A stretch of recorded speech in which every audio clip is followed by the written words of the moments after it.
We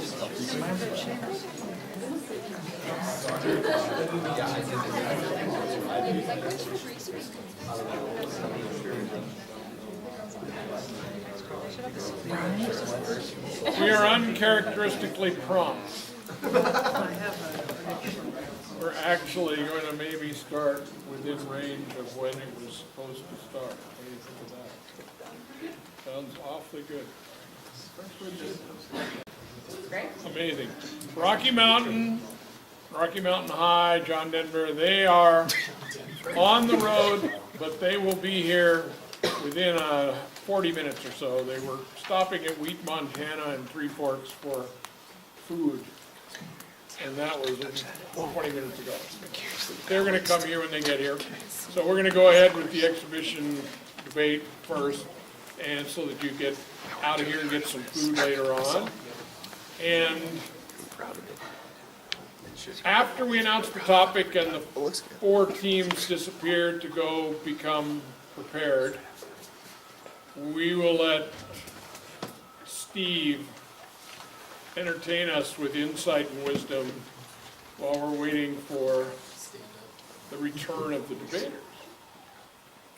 I will introduce Associate Professor of Rhetoric from St. John's University in New York, a friend of mine and a fine coach, and runs a number of tab rooms around the United States. He's always the one they grab and say, "You do nationals, won't you, Steve, or we'll just not do it."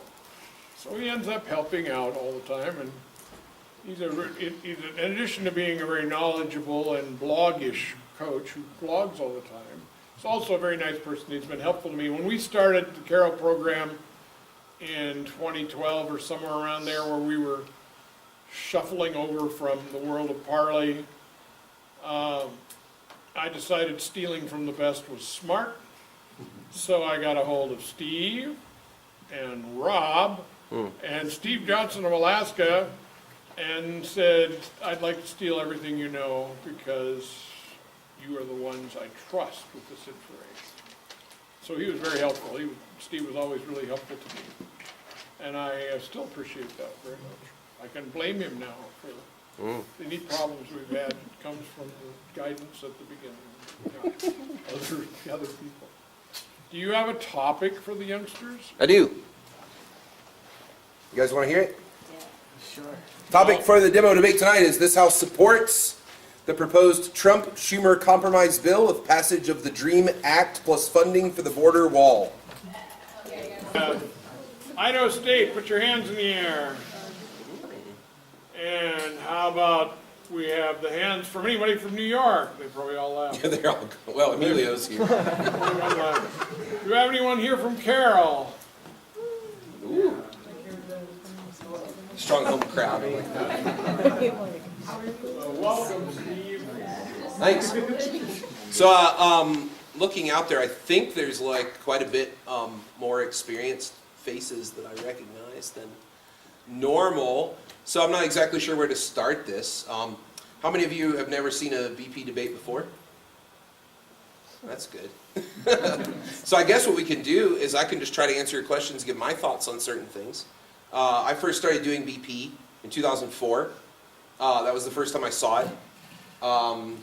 Late great Tuna Snyder called me up and was like, "Hey, what are you doing for Thanksgiving?" And I'm like, are you inviting me to your house for Thanksgiving? And he was like, "No, that's an imperialist holiday, and I don't celebrate it. But I do want to know if you want to come to Slovenia and teach a debate workshop with me." And I'm like, "Sure. Where is Slovenia?" "Just fly to Venice and I'll pick you up."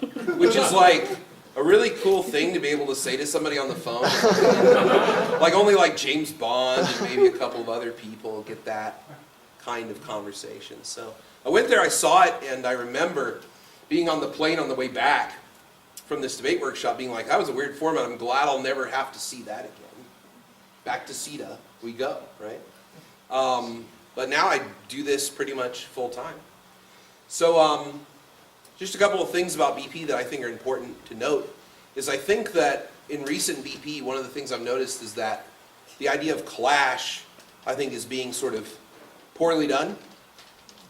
If we're thinking about this in terms of a debate, Debate is for an audience or a judge, not necessarily for you, not necessarily for your opponents. And so clash, I think we think of it as trying to like obliterate any place for our opponent to stand, or obliterate any place for them to say anything about arguments. So you regularly see people get up and say, I hope they don't do this now. I'm like putting myself in a bad place. Like, they're going to say I have 7 points of refutation and 3 points of new material. This is like some kind of scorched earth kind of policy. And I think clash is better thought of, and the way I've been sort of thinking about it recently, is the idea of providing handholds to your judge or to your evaluator of where they can find a place to sort of reach up and climb to the position you want them to be. And I think that metaphor is kind of a nicer way to think about it, because it allows you to take a lot more control over the debate than you normally would in sort of this like oppositional kind of frame or oppositional philosophy of I have to respond to everything they say, I have to take out everything they say. I can't really leave them with much. I would encourage you to think about clash more as providing places where you can show relief in what might look like a sheer rock face, like for free climbing. Show some relief to where they could like grab and pull themselves up and sort of move themselves over to your side of the motion, whatever side you're defending or whatever principle you're defending. And that's something that I think concerns me about contemporary BP practice the most, is this kind of just pounding away the other side, rather than remembering it's really for a third. There's a third party involved. And I don't think we want to go the way of other American debate formats where this person is actually the one being evaluated, is the judge. And the debaters know everything that's going on. They're doing stuff for each other, and they're like, what'd you think? And if they get it wrong, they're like, well, let's strike them, or they're not a very good judge, but we know what happened. And I think we want to stay more debatey in terms of we're doing this to see how our arguments work for an audience or for an evaluator who's not involved and doesn't have a stake except to say, well, I think this is right or wrong. That's the thing I've been thinking about the most. I have a lot of other ideas, but I don't want to spoil anything too much before tomorrow. Don't get Stevie on the times too. Yeah, and this is Emilio Horner here. He's a graduate assistant at St. John's, and he's helping us out quite a bit. He's doing a lot of good stuff, and you'll hear from him too. He's got a lot of good ideas and stuff. He debated at Cal Poly pretty successfully, so he's got lots of good secret tricks and stuff. But I'd like to just take your questions about things that you're thinking about BP or problems you've had, and I can kind of maybe riff off that a little bit. Or anything you want to talk about in terms of BP. Aspirationally too. Like if you read my critique of Eric Barnes, you know I really like aspirational debate theory, right? So even though I did publish his essay in my book, so I don't know if that's sneaky, but yeah, go ahead. So I was just wondering, so you've been in BP debate for a while. Have you seen it kind of evolve and change over time, or has it kind of been relatively the same? Yeah, it's really changed a lot. From my perspective, it's changed so much. And I've been asked this question a couple of times, and I think the thing is that people are not the biggest change is people aren't as brave as they used to be. So you used to have speakers who would come out and maybe say 1 or 2 major points that they wanted to camp out on that they would take ownership of. And they were very confident they could win the debate with like 1 or 2 sort of what we would call now big picture kind of claims. And now you don't really see that anymore. You see this kind of like 6 points of refutation. I have 7 new points of consideration. And that's just my POI. This kind of like hyper blippy kind of thing is the biggest change. And also I think another big change in BP is we used to have a common public reference point for where motions came from. Now we don't unless you're really, really good friends with the CAs. You have no idea what these motions are going to be. They're often quite esoteric. They're often quite disconnected from the things that you're reading. They're often someone's pet project that they've thought about, or they're often generated at a bar. Wouldn't this be a cool topic? Yeah, let's do that sometime. You do this with your friends, right? But the problem with setting that is you forget that debate is for the people, and they don't have access to the things you're necessarily reading. So I think one of the conversations that's worth having is, what's that common access point? And back in the day, it used to be too simple, where we say it's above the fold. I think Brent remembers these days, we're like, above the fold. So if something appears, there's this ancient form of news delivery you might be familiar with called a newspaper. It folds in half. It's like a 19th century, 20th century delivery device for information. And it folds in half, and if it appeared above that fold, it was probably going to be a topic. And that was followed almost like to a ridiculous degree, to where I went to some tournament and there was some motion announced, everybody looked at each other, and I talked to the CI, I was like, what was that? And he's like, oh, I just saw it on CNN this morning. And I was like, great, we're running it. I was like, do you know anything about it? No. but it's above the fold, right? Now that's kind of the one ridiculous side of it.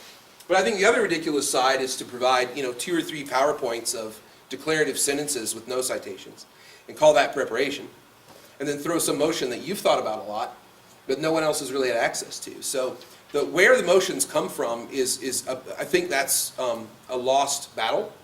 And I think if you want to prepare for international competition now, the best thing you can do is to draw on above the fold or other news items, things going on in the world, and then try to sort of Aristotelianly, I think I made that word up, generate, like in the topics, generate argumentative tropes from those things. So you look at the major hurricanes that have hit the country.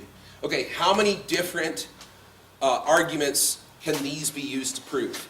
Let's go and just do a drill like that. What can I use the information I know about Harvey and Irma to prove? Go, go, go, go, go. What can I use about DACA or Dreamers to prove? Go, go, go, go, go. And try to come up with as many generic points about the relationship of people, government, environment, these themes that come up in motions all the time. That's really the only way to prepare now.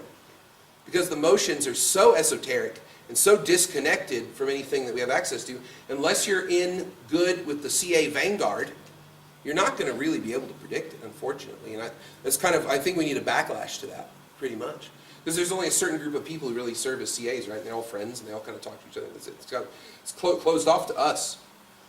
So that's one of the biggest changes, I think, is I think we need more of a common anchor point for where motions come from. But in absence of that, we're just going to have to generate topoi, which is the ancient Greek word for that. The topics, the things that can interchangeably, that the rhetor goes to create arguments when they're debating in the agora or in the public sphere. So any of it, just keep track of events and store those up, and then just how many arguments can you make? How many things can this be made to prove? Remember, Kenneth Burke said, rhetoric is forever proving opposites. That's one of his definitions of rhetoric. Rhetoric is forever proving opposites. So go and prove some opposites, and it's good preparation, I think, to get ready for whatever motions come your way. I did not write motions that are esoteric thought projects of my own. I tried to keep it to where everything that's happening is accessible in the public sphere. If you pay attention to the world, you're going to be fine. So, I think that's the only fair way to do it. Or else, what else are we measuring here? How much you can read my mind? Or, it's like a bad professor. Remember the bonus question is, who's my favorite Yankee or whatever? Regularly happens at my university, unfortunately. The mind reader, it's all about me. No, it's not about me. It's about you. That's kind of a long-winded, crazy answer. But speed of delivery is also another thing that's changed quite a bit. Everyone said the world will check back the excesses of American debate historically. The world will check back the excesses of American debate. No. The world has adopted the excesses of American debates. What happened? Look at the finals from the Dutch Worlds. Oh my goodness. That's fast. That's a world final? Wow. So, we're going to have to be a little more militant about this stuff, I think, if we want to curtail it. A little militancy goes a long way. Anything else you guys want to talk about? I'm happy to kind of riff about anything. Yeah, for 5 minutes. Yeah. What room do you think there is in BP to try and sell people on a vision of a better world? Oh gosh, that's kind of what I thought. It's a funny question because we are kind of at that point, right? I always kind of thought BP was cool about that, pretty cool about that, but not so cool that you could run a critique, right? Yeah. And I wonder if there's space for critiques in BP. I think there is, but it's sort of done in a way to where you have to sort of ask larger questions through opposition about. I always taught it as begged questions. So there's begged questions to the motion. So one of the ways you can do is you can think of the motion as a conclusion to a system of thought that's already good. Instead of the motion as a starting place or a place to generate arguments, you can think of it as a conclusion that we would reach because of other things we believe. And you could probably do that, I think. I don't know how much competitive success you'll have with that, but I like that idea. I like kind of the big picture argument. I like that stuff. I like deeper, less arguments that are deeper, and I like delivery that's somewhat more trying to convince rather than trying to tick box debate. I did the things I'm supposed to do, or I said the tropes that I'm supposed to say to win the debate. I made the right free speech metaphor here. Check. I made the right limits of government control over its citizens here, check. We kind of get into this formulaic thing. But yeah, I think there's plenty of space to do it, but you kind of have to be brave. I think what the bravery is what's gone. Like I watched some of these BP debates, but 2004, 2005, 2006, it's like, wow, that's really kind of crazy to get up there and just be like, we only have one argument and we're going to spend 7 minutes making it. I'm not even going to respond directly to anything they said. I'm just going to make my point and sit down. It's amazing. And you don't see that anymore. I think it's really cool. Something to aspire to. Yeah. So how do we solve that problem? 'Cause I think creativity, embracing, or trying to destroy the, I guess, the school of debate is always something we're looking to do. Mm-hmm. How do we solve that? Because in my experience, and the reason why I'm kind of judging instead of competing is because breaking the norm usually ends badly for my ranking. That's right. It absolutely does. I really wish I had an answer for you that would be easy, but I don't think it's a very easy sort of answer. But I think judging is sort of where it is. Like, I don't know why we have, well, we have a mixed group of judges in BP, right? So I think, as an educator, I'm pretty willing to subsume or throw the rules of the competition under the bus to get like the kind of result or the kind of critique of the debate or the kind of experience that I think is valuable. So, but there are a lot of judges I think who are put in now who are just kind of there and they haven't really been taught or instructed like how to judge very well. Like, what does it mean to be a reasonable person? And I think they just kind of listen for things that either confirm what they already think or what they think sounds debatey enough. Or, I mean, I've had this experience in Denver in nationals, it was pretty bad, about these kind of low quality panelists rolling high quality chairs. And I feel like if you have a judging situation where people aren't taking it as seriously or being open-minded about it, I think the chair can just kind of be like, well, you guys aren't even taking notes, you know, hit the road. I'll make the decision, it'll be fine. And I'm okay with that kind of thing. But I think we need to kind of support the types of debate and say things like, well, that's just not persuasive to me. Now, I got rolled several times for doing that. Because somebody got up and did some incredible, complex, fast thing, and I'm like, well, it just wasn't persuasive to me. Now, I can follow the argument, like I'm an old CETA guy, but I can follow the argument. Do I want to follow the argument? Am I invited to follow the argument? Or am I being like bullied into following the argument? Or am I being tested for my membership to the Cool Kids Club for being able to follow the argument? Am I cool enough to get the argument? That's not necessarily what we might want to do. So I fought a lot of those battles, and I mean, if you have people who are like straight out as your wings, you'll probably get rolled, but I still am like, I just don't think that was persuasive. I don't think a reasonable person would follow that. I think this argument, even though this argument might be technically, yeah, you can come in, might be technically superior in some way. I don't think it's the most persuasive argument for the reasonable person. But I don't think rules are the answer. I think practices are the answer, and having community conversation is the answer, but it's a serious question. It's a sad thing, but I'm kind of on your side. I'd be like, yeah, I'm like, if I really wanted to do aspirational kind of speaking and stuff, I wouldn't debate, I'd judge, right? Because then I can give a critique and say, go look at this, go read that, you know. But I also think we should maybe make a demand to go to tournaments where they attempt to bring the public in to judge. That would be nice. I wonder if that's a US UDA voting kind of thing that we could do. Something worth talking about. Like a certain percentage of folks to serve as chairs, right? Because what happens is you bring in those professors, administrators, and then you have, you know, somebody who's won a bunch be like, well, let me explain to you how debate really works. And they're like, oh, okay, I guess you're right, I don't do this. But they actually have the better view. So anyway, more to come. They're going to debate now.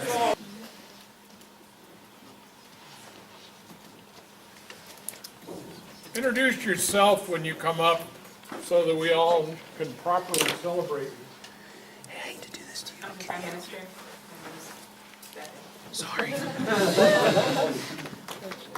Yeah, that's right.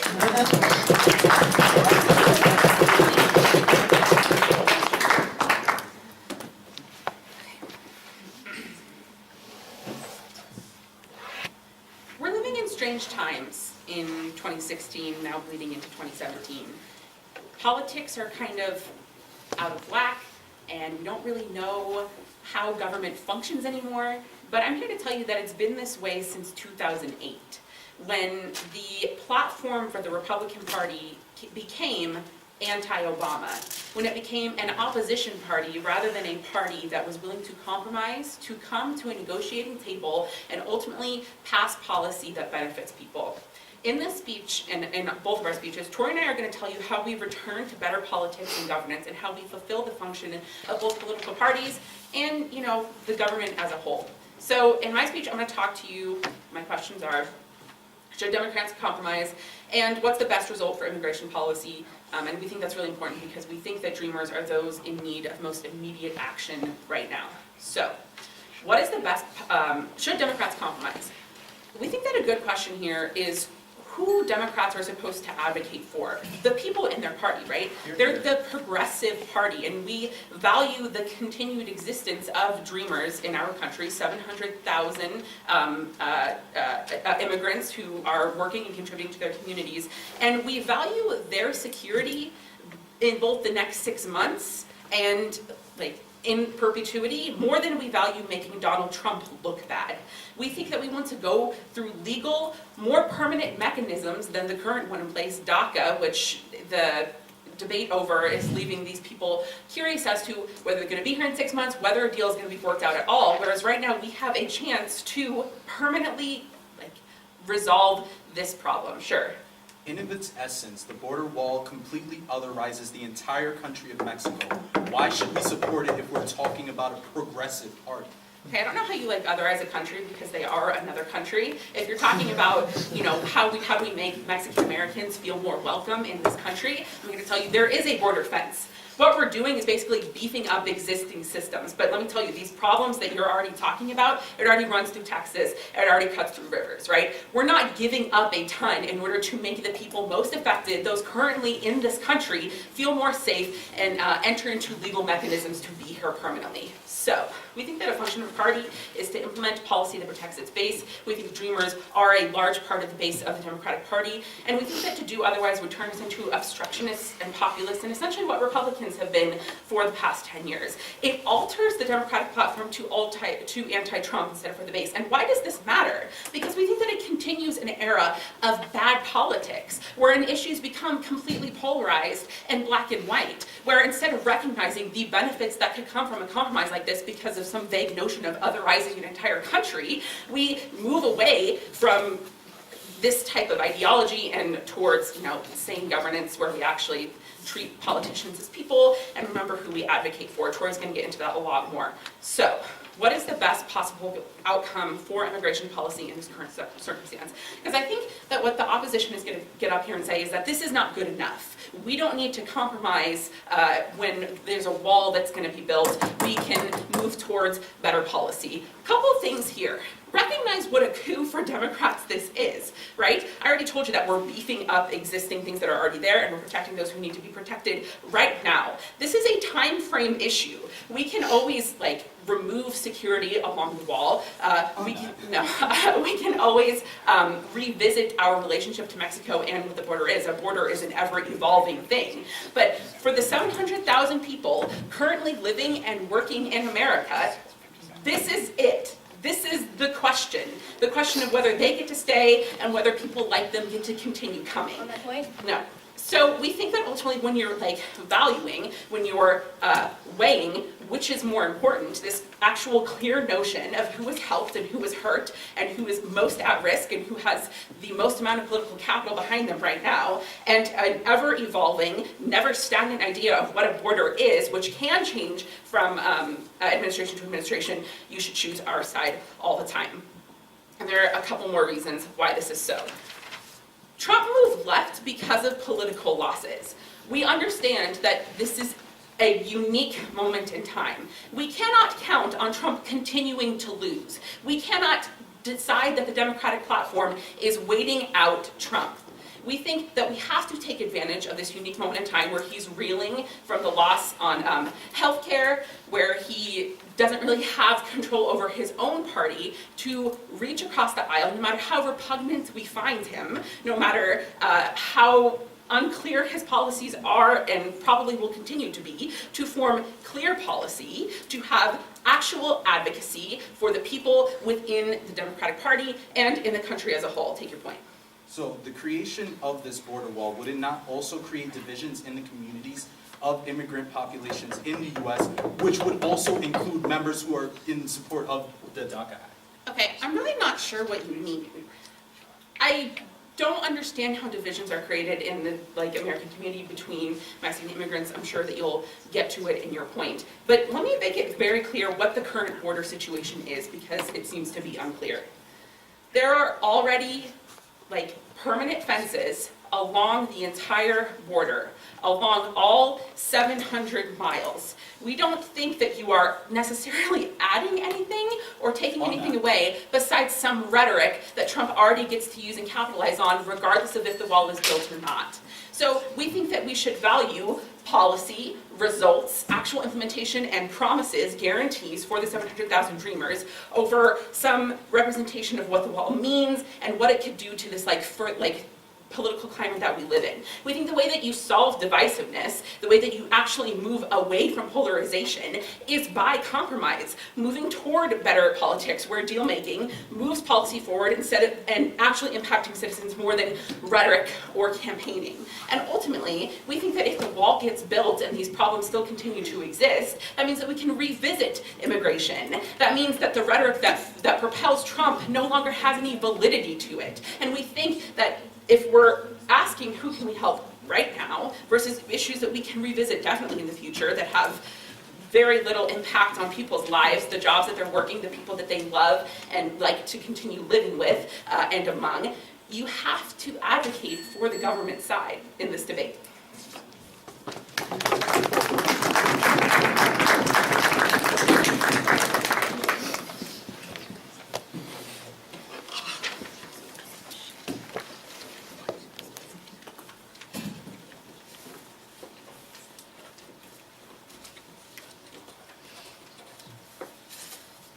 For the benefit of Northwest, the two government teams are Carroll, the two off teams are St. John's of New York.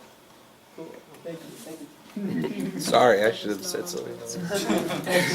Polarization. I failed. My name is Lily from St. John's, as you just heard. Okay.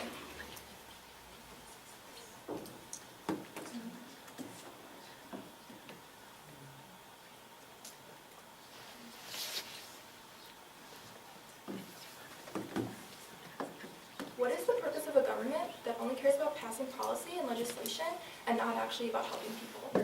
Like, the DREAM Act and the border wall are completely antithetical to each other.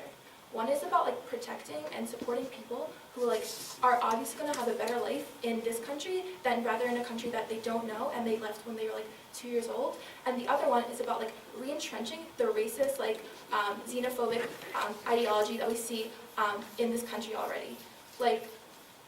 What we already see is that this administration is has become more about becoming successful as legislators and policymakers and not about actually representing and helping people. We think that this is completely antithetical to what a government should be. A government's first priority should be to see what are the main issues that people are facing today and what can we do to fix this in the most beneficial and most efficient way.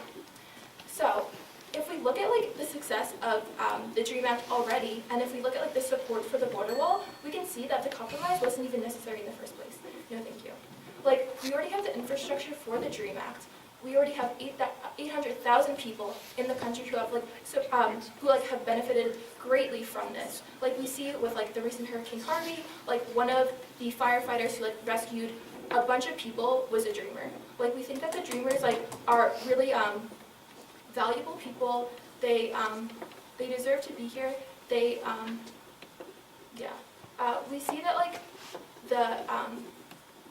DACA already has the infrastructure for it. We see that it's been in place for years, and we see that there is a lot of support. Because when Trump announced that he was rescinding DACA, we saw the outcry that was coming from this. We saw all the people who were heartbroken. We saw the trauma that this was causing. I'll take. DACA is an executive order. You can repeal it at will, and use a database of people you can deport as soon as he does so. Why do you support and defend that over law? I'm sorry, can you repeat that? He has a database of anyone he can deport at any time. Why shouldn't we enshrine these protections in law rather than the arbitrary will of a president? I'm sorry, I don't understand. But I think what you're saying is like, I'm honestly not sure, I'm sorry. So we see that like with the DREAM Act, that like we already have the support we're gonna see. So we don't even think like a compromise, like adding the border wall onto this was even necessary. Because we already see that like senators support it, the people support it, and we think that's enough. We don't think like adding this like racist, like unnecessary, or like really expensive idea like onto it is actually like even necessary or even like a productive thing to do and to like spend our time on. We see that like the border wall has like very little support. A lot of people think it's like super expensive, unnecessary. I mean, we already have like a widely expanded like ICE. Like the ICE has been like 10,000 more agents were added. All this stuff. We don't think that it's like really necessary to like add this like border wall that's like gonna keep out like all these like people who aren't really like who aren't even like dangerous or like bad in the first place. So we don't see that like, we see that this was like a really like kind of like a cop-out. Like instead of like actually trying to pass things that are like going to be beneficial and like start helping people, we see that like this is only like a way to like get things done and like kind of move on from the issue without actually like getting to the root causes of it. This brings me to my second point, that politics shouldn't be about compromises. Like we see all like these dangerous things that have been like done because like things have been compromised and values and like all these things have been compromised that results in like one thing being passed that's like kind of good and then like two things being passed that's like really bad. So like while you're passing like this moral legislation that we think we see in like DACA, we're also passing this like immoral legislation that we see like will only like re-entrench the racism people have against Mexicans and people from Latin America, because we see like as closing opposition brought up that it's just going to like further otherize the people that we see in Latin America. Like, and this is also creating an idea of like who is the ideal citizen in our country. And so if we think that like certain people should be kept out while certain people should be like protected and allowed in, this is like creating the idea of like who is a proper citizen, who is a proper American, and who is allowed to be here. We think that this is like completely immoral. This is like something we like should like fervently like protest against, and we think that like passing the border wall bill along with DACA is like the worst possible like idea we can ever come up with, because like we think that first off like dreamers, they should be protected as they are now, like as people who already have like dreamer status, but also we should be protecting like future dreamers, people who aren't in the country yet but definitely deserve to be and definitely like could be in the future. Like we think that just because like someone is here right now and someone isn't here right now, that isn't really like a big distinction, because we think that like borders are completely arbitrary. They're like a political conception that is like just like conceived of like a lot of like in history, it's just like conceived by these like random like removed people who don't actually understand like the demographics and like the geology of the regions that they're actually like dividing. So we think that like just because someone is considered a Mexican and someone is considered like an American or like a Cuban or like an Argentinian, that it doesn't actually like validate their right to be like a certain country. Like we think that anyone is allowed to be like anywhere they want. Anyone is like, if that means that they're going to have like a better life for them and they're going to be like allowed to like accomplish more and like actually have like a place where they feel at home and they feel safe and comfortable. And so finally, what is the purpose of a government? What is the purpose of a productive government? Like a government that is only worried about like really passing like this legislation and not really worried about like the effects of it and what it means for the people who are here and who are not here yet. We think that is really important, because we can't be like taking like one step forward, two steps back. You know, we have to be like saying like, okay, what is like the most efficient, what is the most like moral and like ethical way to go about what we do, and passing these two things that are like completely contradictory of each other is like not the way to go about it. So my partner will like expand on all of this, but for now that's all I have. Thank you.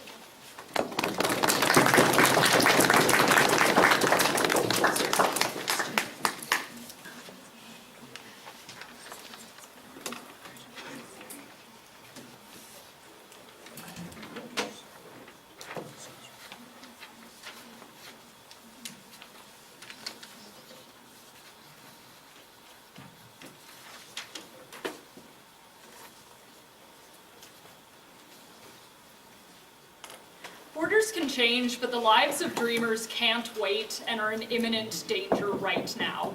We think that we have a responsibility to protect dreamers in whatever way we can, and insofar as that necessarily means compromising on solutions in Congress, it ultimately means proposing the Trump-Schumer compromise, and it means getting legal protections for dreamers in the future, rather than simply pushing things toward a more like the brink of polarization in which Trump becomes more antithetical to what we actually want for America. So I'm going to extend on how this means that politics are not simply just reactionary, and how that means we get to the best policies for all people of the United States. So what we want to talk about before that is a little bit of refutation. So opposition has two main points. First of all, they tell you that the DREAM Act and the border wall are antithetical to one another and therefore ought not be passed. While this may be true, you can see that there are concessions made in Congress, on bills all the time, right? Obama had to concede that insurance companies would still get the clout that they needed to be in existence in order to get Obamacare passed in the first place. But ultimately, it meant that millions of more people were insured, and we think that that's a net good, even though insurance companies still had a lot of power, right? We think that if your goal is helping the dreamers, which it should be in today's resolution, you help the most amount of dreamers by making sure that they, first of all, have a place in the United States and their bodies aren't literally removed from their place of residence right now and deported back to Mexico. And second of all, it means that they have legal mechanisms by which they can stay here in the future and gain pathways to citizenship in the future. They can only gain pathways to citizenship in the future if they're allowed to stay here in the first place. Giving into these compromises uniquely enables us to do that. We think DACA may have the infrastructure to be self-sustaining, but without concessions of Republicans, it won't have the votes in Congress needed to get these concrete protections for the future passed. This is why we need Republican buy-in to pass protections for dreamers in the future. You only get that if we can have concessions. We're going to talk about that a little bit later. Second of all, they tell you that politics shouldn't be about compromise. We would tell you, without compromise, politics only gets further polarized, and that doesn't help citizens whatsoever. Without compromise, it wouldn't have meant that millions of Americans were insured in the first place. And if we keep polarizing it, it means that probably millions of Americans will lose that in the future, right? There are still going to be more talks about repealing Obamacare.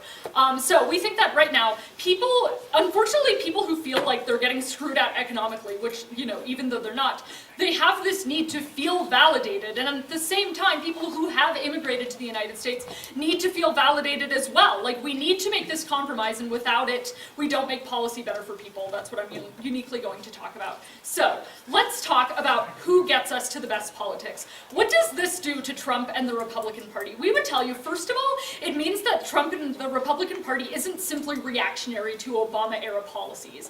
We think this is really important. Why? We think any action Trump has taken so far has been to simply completely reverse Obama-era policies, which is the definition of reactionary and polarized politics. Take an example of Cuba relations, take an example of campus policies of sexual assault, take an example of Obamacare. So we think that when you implement our side of the House, it shows that both Democrats, as Becca talked to you about, and Republicans can come together to decide how to concede with what the other party wants, and it heads to better policy in the future. We think if Democrats can see the value of security, and if Republicans can see the value of equality and opportunity in the future of immigrants, it means that we can get to legal mechanisms of getting rights to immigrants through more permanent policy solutions in the future, which is the best solution. Yeah. Has the Democratic Party compromised enough in the past when it comes to minority rights? Okay, so that's a seriously huge question. Obviously, Democrats are need to work towards getting better rights for minority groups. That's their party platform, right? It's or part of their party platform. And yeah, they're not very good at it in a lot of cases, right? We get that. But ultimately, prioritizing the safety of a person's body is what needs to be their top priority right now, is making sure that immigrants aren't deported in the first place, and that you don't get that if you don't allow the DREAM Act to pass and get funding. And ultimately, it means that you don't get protections for them in the future. So if you guys are trying to advocate for more minority rights, it means keeping people in the United States in the first place. So let's talk about how we get to better policy. Trump wanted to repeal DACA right after Obamacare failed. We think that this is significant. We have seen that Trump goes to more extremes and pushes the Republican Party to become further and further polarized after big losses in policy. He said that he would let Obamacare fail after the third time that the House didn't vote to end Obamacare. What does this mean? It means that Trump's willing to let millions of Americans go uninsured from the Affordable Care Act, to let insurance companies decide who gets health care, to decide who lives and who dies. We think that it means that if you don't give concessions, it means that you keep going to these further and further extremes. We're still going to have votes on whether or not to repeal Obamacare. And we think that if Trump doesn't have concessions, and if the Republican Party, insofar as Trump has garnered a pretty big hold over the Republican Party, it means that they're going to go to further and further extremes. And that compromising on issues is how we get to policy solutions in the future. It means that Obamacare isn't ended, and that Trump is actually willing to work for better policy solutions. It means that dreamers get to stay in America, and that eventually they can have more protections in the future. This is a good compromise. Both sides are moving forward toward an empowering system of legal immigration, and they get one of the milestones that they need, which is uniquely giving immigrants the right to feel secure in their own bodies in the United States, and ultimately to get more policy for the future, which only happens through compromise. And we can see that the only solutions that the opposition gains is more polarization. They have to tell you how this polarization would gain more help for immigrants in the future. Proud to propose.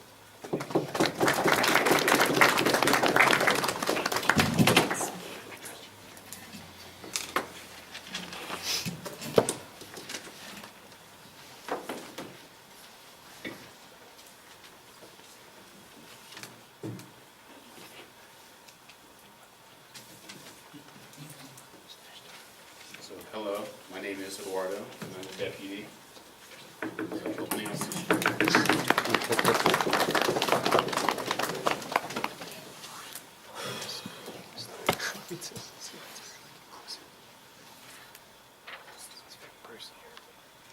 So obstructionists, let's talk about obstructionists for a moment.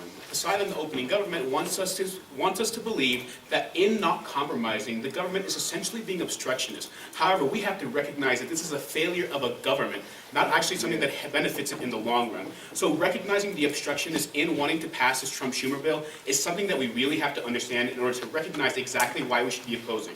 So first, we have to recognize the dangers in compromising. So yes, I do recognize that in government there are certain instances where compromisation is an absolute necessity. However, this is not one of them. When we try to recognize that the Trump-Schumer bill is trying to pass two different things that are erratically different, and they recognize that. Something that was one, allowing students to stay here, not allowing dreamers to stay here and stay within the United States, people who we deem to be absolute Americans, and building a border wall which we have recognized in the past as a holistic society that would be virtually inefficient for the United States. So first, let's recognize the dangers in compromising. How difficult would it essentially be to pass any kind of legislation if we tend to compromise on things that are two erratically different things on two completely different platforms? So we've recognized that the DACA Act has overwhelming amount of support, and the border wall doesn't exactly have the same amount. So in recognizing that they value not only the DACA legislation, in compromising, that only means that they're trying to say that the only solution is through compromising. However, the DACA legislation and DREAM Act has already seen overwhelming support. So we can essentially see is that they're just trying to tag along something onto that legislation, something that would essentially not work in the long run. So why is it that when we recognize that this DREAM Act would essentially be beneficial for the United States, that we have to suddenly tag along something? Why is it not that whenever two things have completely overwhelming support, if they did, not recognizing that they do, that we can just pass them on two completely separate instances so that the United States can finally decide for itself what parts of certain legislation it actually wants and what part it doesn't. So they've said that, sure, it is the job of a party, such as a Democratic or Republican Party, to actually get that legislation passed for the people whom they represent. But at the same time, trying to pass this kind of compromising legislation completely defeats that whole ideal, in that trying to compromise on two completely different party platform ideas means that you're not only losing one side, but trying to gain it from the other. And that's something that we recognize is not really that good. Yes? Okay, but I think you need to remember who the president is, right? A deal wherein everybody gets what they think is best for immigration reform is probably the best thing that we're going to get for the next 3 years. Okay, sure. We can try to understand that the president and the overwhelming amount of support in Congress is something that we want to take into consideration now. But what kind of precedent do we send in trying to compromise two completely different party ideals, right? Moving on from that, what else are we willing to give up when we're trying to recognize the dangers of compromising? So we set the precedent, as I was mentioning, that there are certain instances that we have to give up party ideals. And in working with two completely separate parties, we can definitely come to some type of compromising thing. But when we recognize that there are two completely differing sides, we're trying to, this kind of moves on to the second point, which is in that we're losing support from one act to another. So there are instances where certain people would definitely support the DREAM Act, but wouldn't be as quick to jump on the Border Wall Act. And when we try to clump them together and into this compromising bill, we're suddenly losing support. You recognize the value of the DREAM Act, and you went on to say that this is actually something very beneficial for the United States. But by tagging along the border wall, we essentially lose some of that support because some people aren't willing to compromise. Some people aren't willing to draw on that. So if you say that, yes, it is a good thing that we try to keep these people within our borders now and grant them amnesty in that respect, why is it that you're trying to move away from that support a little bit more by drawing away from that? So, in losing support for inefficiencies, we essentially lose that bipartisan support, and we're essentially losing ourselves when we're losing those different components of our legislation on that. Okay, Obama knew that insurance companies would still have too much power, but he knew that he had to concede that to Republicans should the Affordable Care Act not have been passed, since it had some conflicting ideas within it.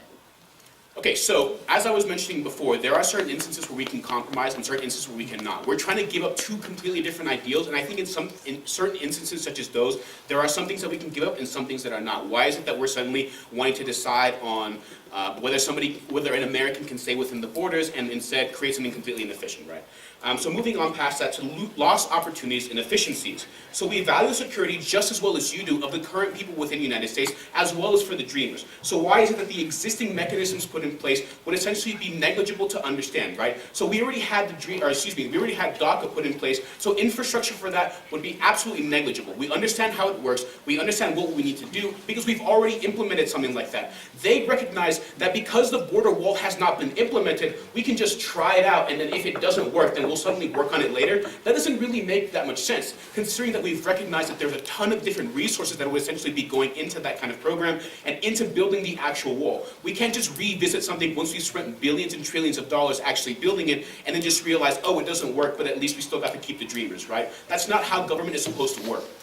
In losing those inefficiencies, we're essentially recognizing that there's nothing else left for anybody. So the wall is really not taking away from anything, is something that on the opening side said, and this is something really confusing, because again, you can't just revisit a policy when you're building a wall. Now, the DREAM Act was passed, and suddenly 10 years down the line, it was something that became obsolete and inefficient.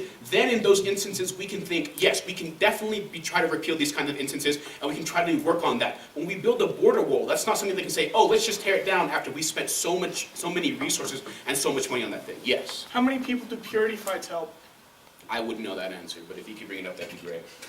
All right, so in compromising, we set a standard for ourselves that we're not only working progressively, but regressively, right? So again, compromising is definitely something that we understand has to happen in government. It's a failure of our government, but it still happens, and we recognize that. But in understanding that compromising this kind of legislations that are completely antithetical, as my partner had mentioned, we're kind of losing ourselves in this government and in this inefficiency that is the government, right? So in working progressively and regressively, we recognize that the DREAM Act is something that's absolutely important, but at the same time, the border wall is something that will just drain away our resources and something that won't work at all. So let's not work progressively and regressively and stay in the same place. Let's recognize that not only can these two things stand alone if they do have the amount of support that we say it does, and if they're as important as we want to mention and recognize that they do, and let's recognize that there are some instances we can just pass these things without being horrible human beings and try to pass party ideals for that.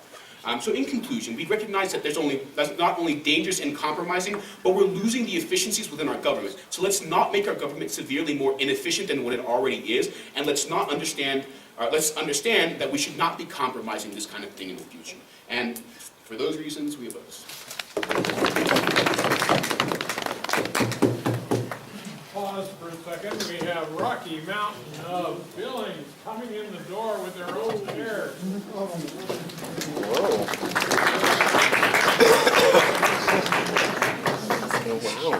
Bring it up along here if you want to be closer to the front, wherever you want to sit.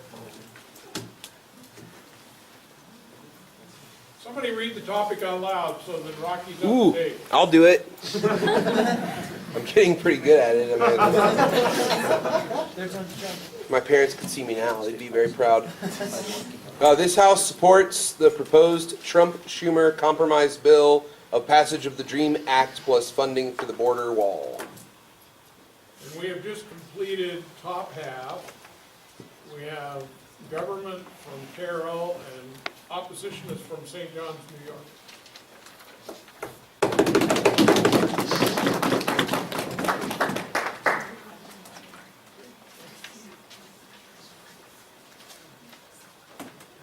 I don't think the border wall is perhaps the most democratic thing that's ever been proposed. I'll give them that.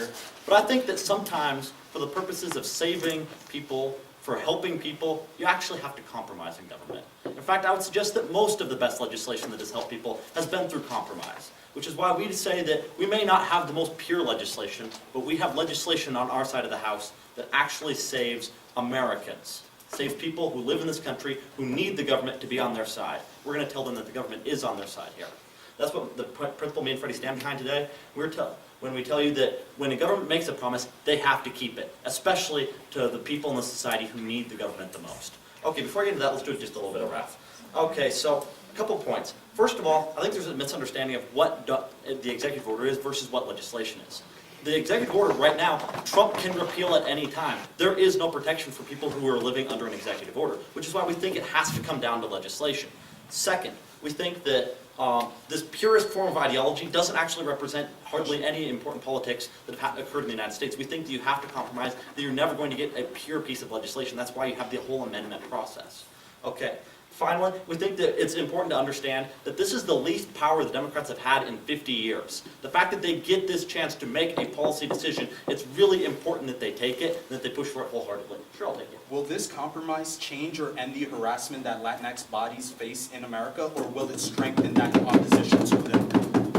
You know, I don't think it's going to strengthen it. I think it's about as strong as it's going to get. I think the fact that we could pass an act that protected people may actually show them some support, that there's at least one body in the United States that's got their back, and that'd be the Democrats in Congress who got a piece of legislation through that protected them. Okay, let's move on to just a little bit of positive matter now. Oh, one last piece of breath. I also want to point out that the impacts that they bring up on their side are literally just that it hurts the Democratic Party because it's not pure enough. They don't give you actually any tangible harms to people besides maybe it improves some racism. I think we're going to tell you that we give you much more tangible harms by actually protecting people who would otherwise be deported and who have to live under daily threat. We think already we outweigh the impacts there. No.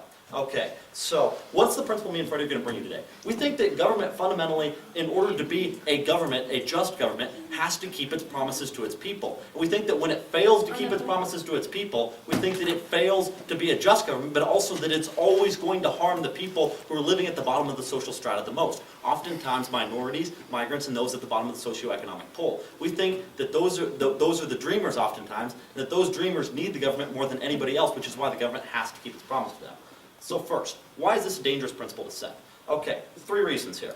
It hurts those at the bottom of the system the most, but why? Because they have the least legal recourse. You're looking at people who, under the system, often are immigrants, often impoverished, don't have the ability to lobby Congress. They don't have a lot of people representing them inside major political bodies or inside major corporations, and so they have very little ability to change anything or get any recourse if something wrong is done to them. So we think the government has to pass legislation, it has to stand by the legislation it passes to protect them. Second, we don't think that once you get rid of this, they ever get to change, because once the government begins breaking their promises with them, they can never turn to the government. government, and they can never count on the government, so they never seek out those means of legal recourse, meaning that you've now trapped them in a system where they can't trust the government. But third, we think that once you set this principle of breaking promises, you begin expanding it to other groups. And so when you look at Joe Arpaio, who's compromised his principles, he didn't just say, I'm going to start rounding up the illegal immigrants. He started rounding up people who were brown. He started rounding up anybody he could find who met his definition of a bad person. Once you begin compromising your principles, once you begin saying that we're gonna, really it doesn't matter when the government promises something. If we promise rule of law, that can only apply sometime. We think that that means that you'll begin expanding it to other people who are also at the bottom, and that it's going to harm people the most. I'll take one more. Okay, so you say that this wall won't necessarily create any more violence against people, but the wall inherently is violent. So this DACA already falls into the idea of Latinx. How is this not going to create more violence against people? How is the wall not going to create more violence against people? We think the wall is simply, we think the border is already patrolled by ICE agents. This is not going to increase the number of ICE agents. We think it's going to put up a symbolic wall on the border that Trump can tout to his base and say, hey guys, I built a wall. I did this thing. There's no more immigration. We think that's really what the wall does. We don't think it means that ICE agents are going to now be much more violent because they can stand behind a wall. No, I've already taken two. Okay, so we think we set a principle that expands to other groups. Second, we think this does something much more problematic. It destroys the interactions between the government and their people. 3 reasons. First of all, they can no longer trust the laws which they operate. DACA was a promise that gave them citizenship. They had to register, or at least a promise of amnesty. They had to register, they had to trust the government. This breaks that trust. They can no longer go to the government on any other promise. So what does that mean? Well, that means they, 1, can't be citizens, but 2, are forever trapped operating under this situation where they are not legal people. Nobody else comes forward either, which is what we think the second problematic thing is the government can never pass another DACA. You can never come out and say, well, now we're going to pass it, because once DACA expires, people will no longer sign up. They will no longer put these names on the list once Trump deports the ones who are currently dreamers. Nobody else can ever be a dreamer after we break the promise of DACA, because nobody else will ever trust the government. Nobody else will ever trust that they are safe if they put their name on that registry.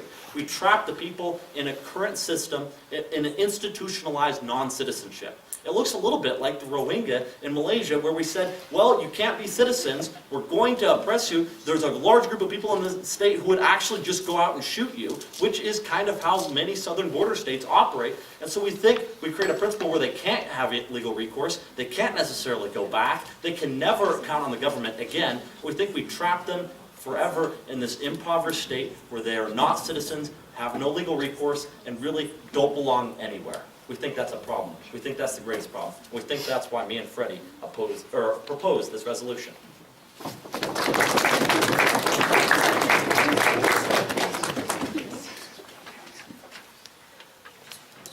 I'm P-John.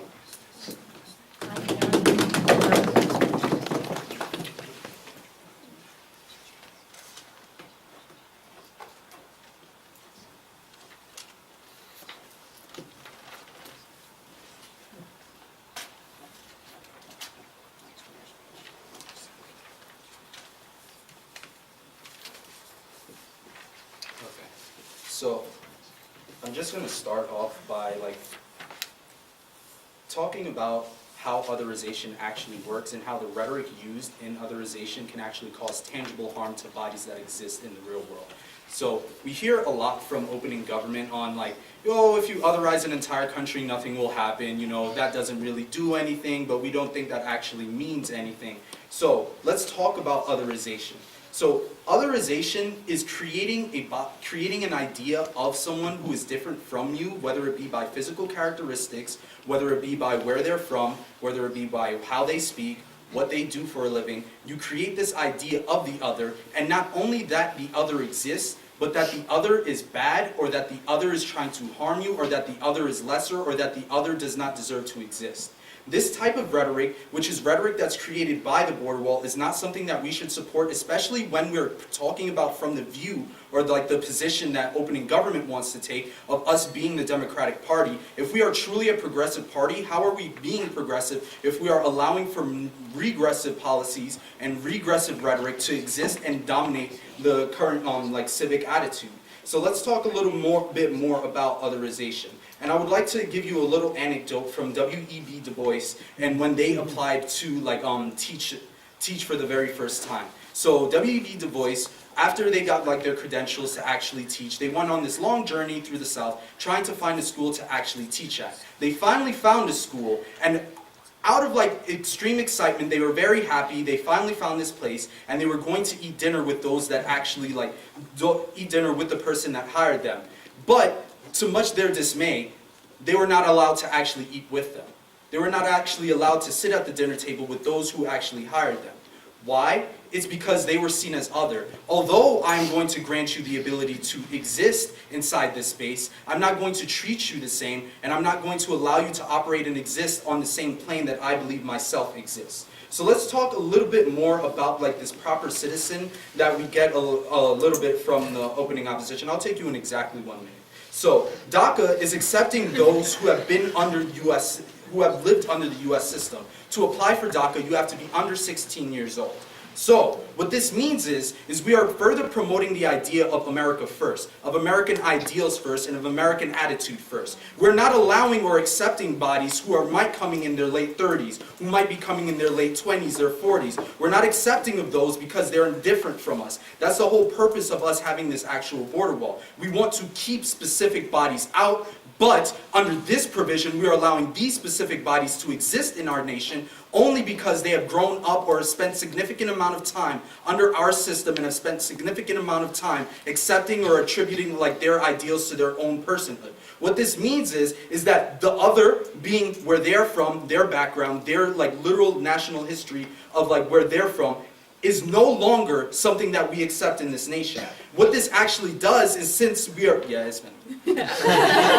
So they're already otherized by half the voting populace. The wall, building the wall doesn't solve for that. You don't magic that away. In the meantime, how many people does building a wall deport? All right, so let's clear something up. Just because something is bad doesn't mean you add more of it. If you burn something that you're cooking, you're not going to be like, hey, let me leave it in the oven for 30 more minutes and then eat it then just because. We think that when you have a bad situation where people are otherized, what you should do is you should try and alleviate that problem and try and create a more harmonious society where all bodies are accepted, all different backgrounds are accepted, and you're not going to get that when you get a border wall, which literally in of its own essence means that we want to separate ourselves from you. Let's talk about some examples where in recent history where we've seen walls erected to create this separation. The Berlin Wall. This literally split an entire nation in half because we had an entire populace where we were saying, all right, we do not want to associate, identify, or cooperate with you in any essence. You have Turkey, which built a sort of fence or wall surrounding their nation to keep immigrants out because in the same essence, we do not want you. We do not want your bodies. We do not want your ideas. We don't want your heritage. We don't want your history, your culture to mix and live inside our borders. No, thank you. Let's talk a little more about let's talk about a little of the damaging harms that otherization, specifically created by the border wall, is going to cause. So, you have Latinx bodies that exist in our nation that face prejudice every single day. You have people who are attacked. You have people who are denied jobs. You have people who are mistreated throughout their daily life, whether it be for just a couple of months that they've been here, or the 20-odd years that they've existed, or if they've been here from their birth. They face this prejudice. What happens when you create a wall, you justify this otherization. You say, look, we have this wall separating our nation from these people because these people are bad. Look at the rhetoric that Trump uses to justify having a wall. We're keeping out racists. We're keeping out, that would be a good thing. We're keeping out rapists. We're keeping out murderers. We're keeping out all these different harmful people. But in actuality, that's not who's actually coming over. All you're doing is further perpetuating these negative ideas of who these people are. Not only those who are trying to enter the nation, but those that currently exist in the nation, and you're only creating a more harmful atmosphere for them to exist, which is something that they say up and down the bench that they don't want to happen. Let's also talk about the fact that every single, I'm sorry, I don't care if all of you are white, every white Democrat wants to compromise. I'm tired of this. Democrats have taken minorities hostage, and Republicans will not and do not want to fight for us. Democrats are the default option for all minorities. This means that Democrats have the ability to galvanize the support of minorities for their causes, for their elections, for things that they want to support, but whenever it's something that minorities want, they are forced to compromise. They're forced to be held hostage. They're forced, here, take this little bit now, and we'll extend that to you later. We are tired of this. What we want is full-on support for DACA without the compromise of having a literally racist border wall placed at the southern border of our nation when they're not even the biggest perpetuators of illegal immigration. Crossing the border isn't the biggest way to be an illegal immigrant, if that's like the right terminology. It's mainly people who stay past their visas, and a large sum of them come from Ireland. Why don't we talk about this? Because they're not Latinx, because they're not brown, because they're not black. We only want to support causes that keep out bodies that are other to us. As much as OG wants to say otherization doesn't exist, otherizing an entire nation is going to create a whole host of problems, especially when we have natural disasters happening across our border, and there's going to be some cooperation that's necessary to alleviate this problem, as well as the fact that literally we have a large sum of Latinx bodies that exist inside the United States. We're not going to sit around and allow them to be otherized and allow them to be harmed just for the sake of compromise, because Democrats want to keep getting what they want and never extend their hands to those that actually need the help.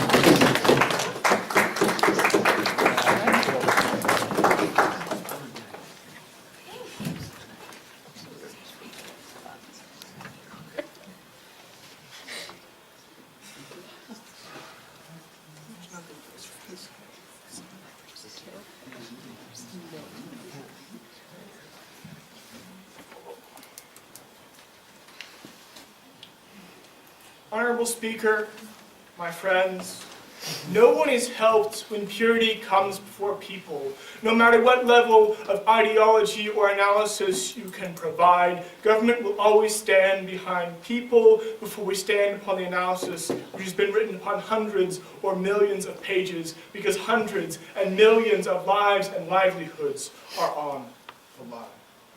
3 questions for you from the closing government. First, are dreams built on compromise? Secondly, can we cross the border of ideology? And lastly, what are the true foundations of trust? And what can we build together? Let's start with the first question. Are dreams born of compromise? We would tell you yes. Because the dreams that matter most in our society is that of safety, and safety for the most vulnerable, as Frank brings you, the very safety of body, mind, and soul for those who otherwise have no protection, whose mere existence in these United States lives at the will of the most erratic man to ever hold the office at 1600 Pennsylvania. Opening opposition tells us that we're compromising on their rights by trying to ensure their status in law, which cannot be arbitrarily denied by the orange Cheeto. We tell you, no, no, no, we're defending them more than possible, right? We effectively command every single law enforcement agent to stop looking for them, to stop harassing them, to stop threatening them. We say that is a compromise that saves lives. So that compromise only applies to those who fall under DACA. What about every other illegal immigrant that is Latinx or from another country that is going to be prejudiced, that is going to have prejudice placed upon them? The DREAM Act does not discriminate between DACA recipients and not. Furthermore, we think provisions exist inside the Act and can be fought for legislatively to include all those who come afterwards. We think that's some kind of how law and policy works over time, right? Secondly, we tell you that at the point where there are extremes, doing nothing only lets the other extreme continue to run. At the point where Democrats literally have the least power they've had in half a century under the first unitary Republican government in that time frame, and we have a chance to pass one of the most keystone foundations of modern Democratic Party policy, we say, oh my gosh, are they handing us a touchdown? Because we'll take 2, please, right? The opposition tells us that there's dangers in compromise because these are 2 completely separate ideals. Well, one, we tell you we value people more than partisan ideals, which they say are so important. But more importantly, we tell you that this is a critical chance to gain trust. That's what Frank brought you, and that's what we're going to start talking about on the second question. Can we cross the border of ideology?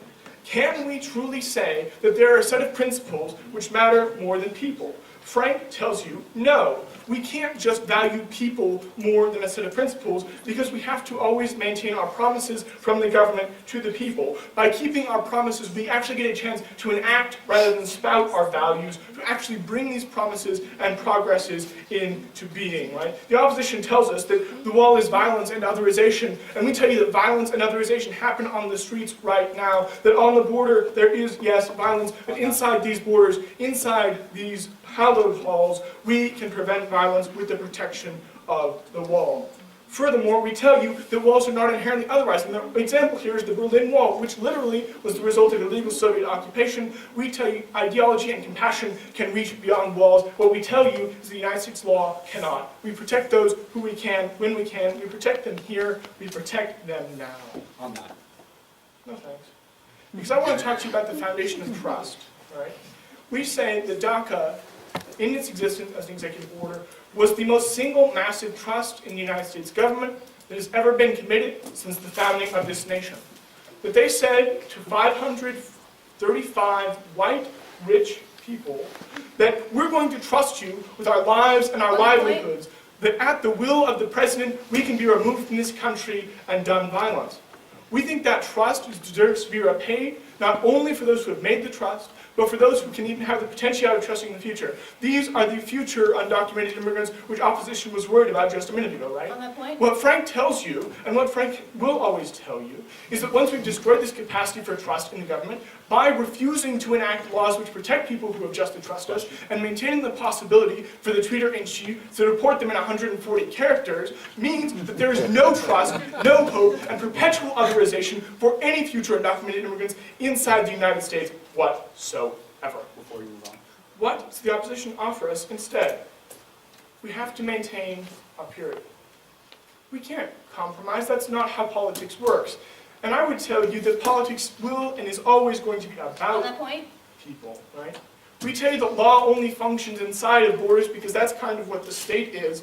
Then that they tell you that people are only accepted because they live here, and they say, yes, we're glad they live here, and so long as they are here, we will be proud to protect them, to put the force of law behind them, to give those who have no other recourse or hope the ultimate guarantee of law and of the promise of our Constitution. Because right now, they don't have that. They have no protection. They've given us a trust we can never truly repay. And just because someone might want to pour some concrete On that point? is not a reason to dig new graves.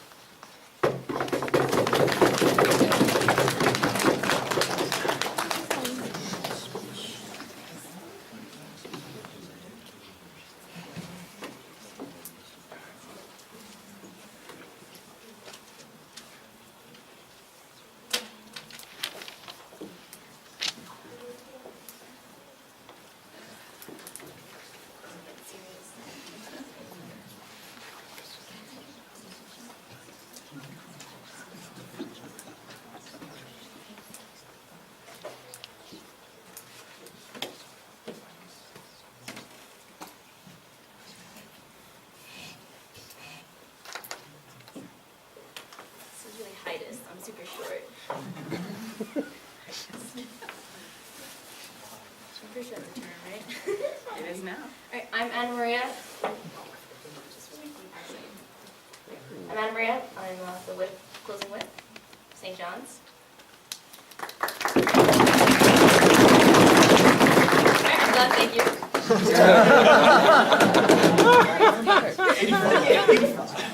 That's an 88 right there.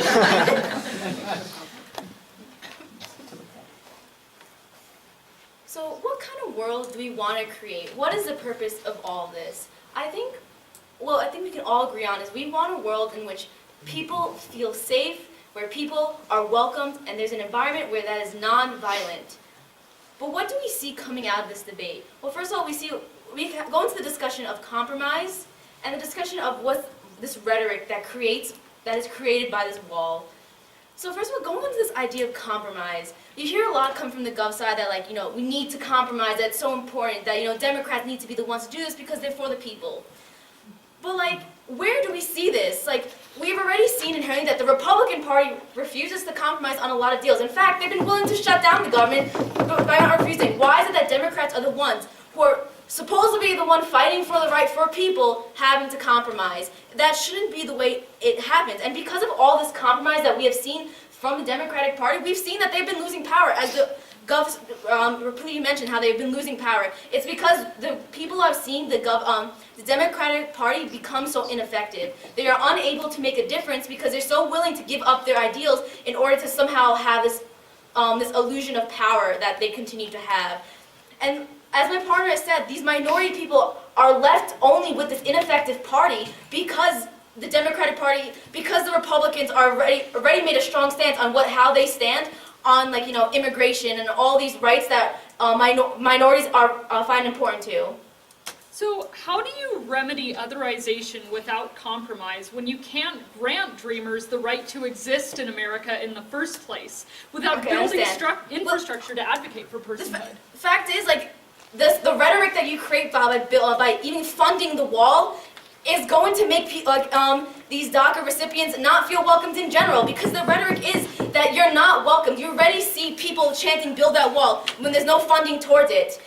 The fact, this rhetoric is so powerful behind this wall that people are already being attacked because of it. So regardless of these DACA recipients, people aren't going to view them like, oh, somehow better because they're like a recipients of DACA, that they have like all these things that DACA proves. It's the fact is like they're still a Latinx body. They're still going to be viewed as someone not belonging. So this rhetoric is inherently violent to these people. So you're not going to see any sort of change because suddenly, like DACA's accepted, they have funding for this wall. People are going to still, like, it's just going to build up this sort of hatred towards these people because we already have seen this happen. So what kind of message do you send when you tell them they can never be citizens? That they can never trust the But that's government not what to we're grant saying. them That's not what we're citizenship? saying. We're not saying that at all. We want them, like we've already stated, the entire opposition said we want them to be recipients, but we don't want them coming into this, having them being violently attacked or having them being ostracized and otherized from society because you suddenly have, like, because you're funneling money or you're just building a wall that keeps them out. A lot of like these DACA recipients, even if a lot of them were raised here on these American values, they still have roots to the country in which they came from. Their family was raised in that, so they're still going to have a national identity tied to that idea as well. So why should we force them to choose between which identity they need to take in order to feel welcomed in this country? That shouldn't be the idea of what we should start creating. No, thank you. But they sit on like the back half of the gov.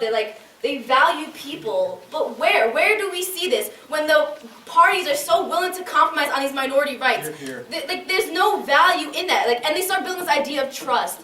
Why should minorities trust the government if they are directly being harmed by them? There's no point for them to trust them if they're seeing themselves being viewed as illegal, being them viewed as criminals, rapists. They're not going to want to trust the government after that. It's like this, like they just have this like idea that like they're not welcome in this society, and the idea that like you're suddenly going to change that because we're welcoming of DACA recipients. That's not going to change because the power of rhetoric isn't necessarily like the power of rhetoric makes people makes the power of rhetoric isn't just, it's an ideology. It's talking about something that's inherent to these people. So you're suddenly like, when you create money into when you just put money, or when you just put you start building this wall, you're actually just building onto this ideology of that there's somehow something inherently wrong with being Latinx, being somewhere that's not American. You're building that rhetoric, and it just creates more divisions within the communities themselves. And now people are necessarily forced to choose, do they want to view themselves as something other than American, or do they have to choose between being American? And especially it creates these divisions within the communities themselves, because now they're viewing themselves they're somehow better because they've been raised more American, and the people that came here in their late 30s, in their late 40s, they're somehow viewed as worse. So now you're ostracizing the minority communities together, and you're keeping them separated when they really shouldn't be. There's no reason for them to have to feel as if they have to choose between being American or being something entirely different. I'll take front half. All right, how do we get to your vision and the things that you want, which are all good things, in the current political reality? That's not necessarily our burden in order to prove. The fact is, we're telling you why this is one of the worst possible ways in order to get the world that we all agree that we want, and where people feel welcome. Like this idea, you know, all this stuff. And then we talk about like, you know, like the ideas like that we want to have, you know, a better world where people aren't welcome. We want to have, like, I think like the buildup of like from the government is that we need to be the democratic side in order to do this, but compromises we see in the past have like what been the 3/5 compromise where, you know, black people were viewed as only 3/5 as a person. Like this is the kind of compromise that's happened before in the past. We shouldn't have to compromise on the minorities just so that, like, you know, like white people can feel welcomed in this. White people can feel happy in this country. They're like, oh, now, like, you know, we're helping these poor people. Like, we should get some sort of benefits. Like, it's just the idea that that this division, that this compromise is going to do good is actually really harmful to these Latinx people, because they do prove that it does like it harms Latinx people because they the rhetoric behind them says that they're not welcome, they're never going to be welcomed, and even the DACA recipients are going to be harmed because they look just like Latinx people. And for all these reasons, we are so proud to oppose.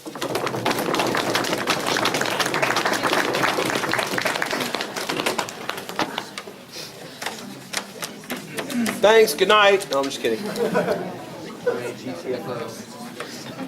How should we proceed, Professor Northup? What? How should we proceed? Well, the first thing we need to do is thank the world champions for making world finals. Thank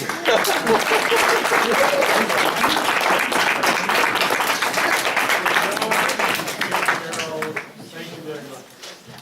And then we'll do what you do best. You'll lead a discussion that will illuminate. Oh, okay, sure. Now, is it just me, or do you want to critique it? And just me. Oh, gosh. Okay. Well, I can say a couple of things about it, and then we'll turn it over to you for your comments about it. So, yeah, let me get up here. I'll say a couple of things. Should I stand behind the podium or in front of the podium? Behind, yeah. Stand in the next room. You see what my students think of me. Cool, Professor, stand in front of me. Stand in the next room. Stand on the podium.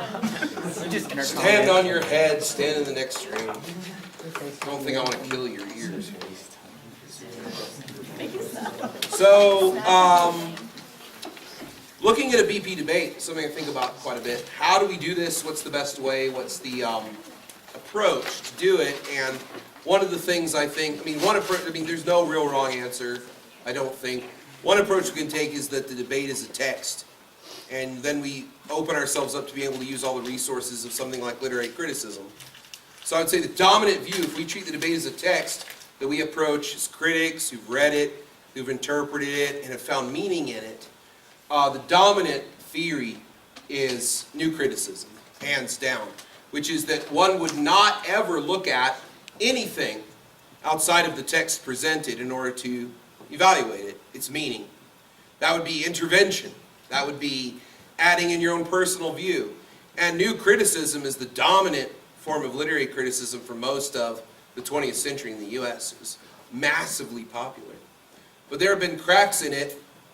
There's a lot of publication right now about new historicism, the idea of some context, some history, some background of the author is necessary to understand who or what they're talking to. And I wonder, from the perspective of a debate judge, a debate evaluator, where one would put oneself on how much text, how much context, how much history, how much do I know about the person who maybe inspired this work of art to happen, or how much we would know about the things around it, of what's going on at the time, something like that. So I like looking at it as a text that we can maybe say what we got, and maybe hint at some of the things that we might have wanted to get.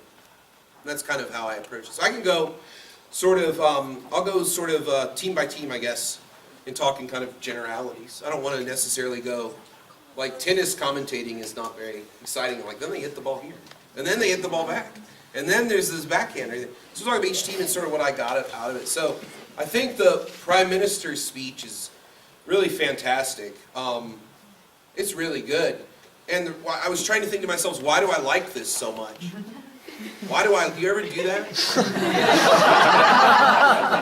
With something? Anything?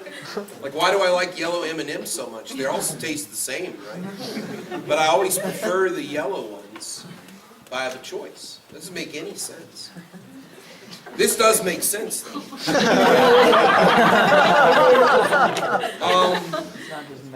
Several things came to mind of what was generated rhetorically in the Prime Minister's speech, which I think you can think about as what makes a good PM.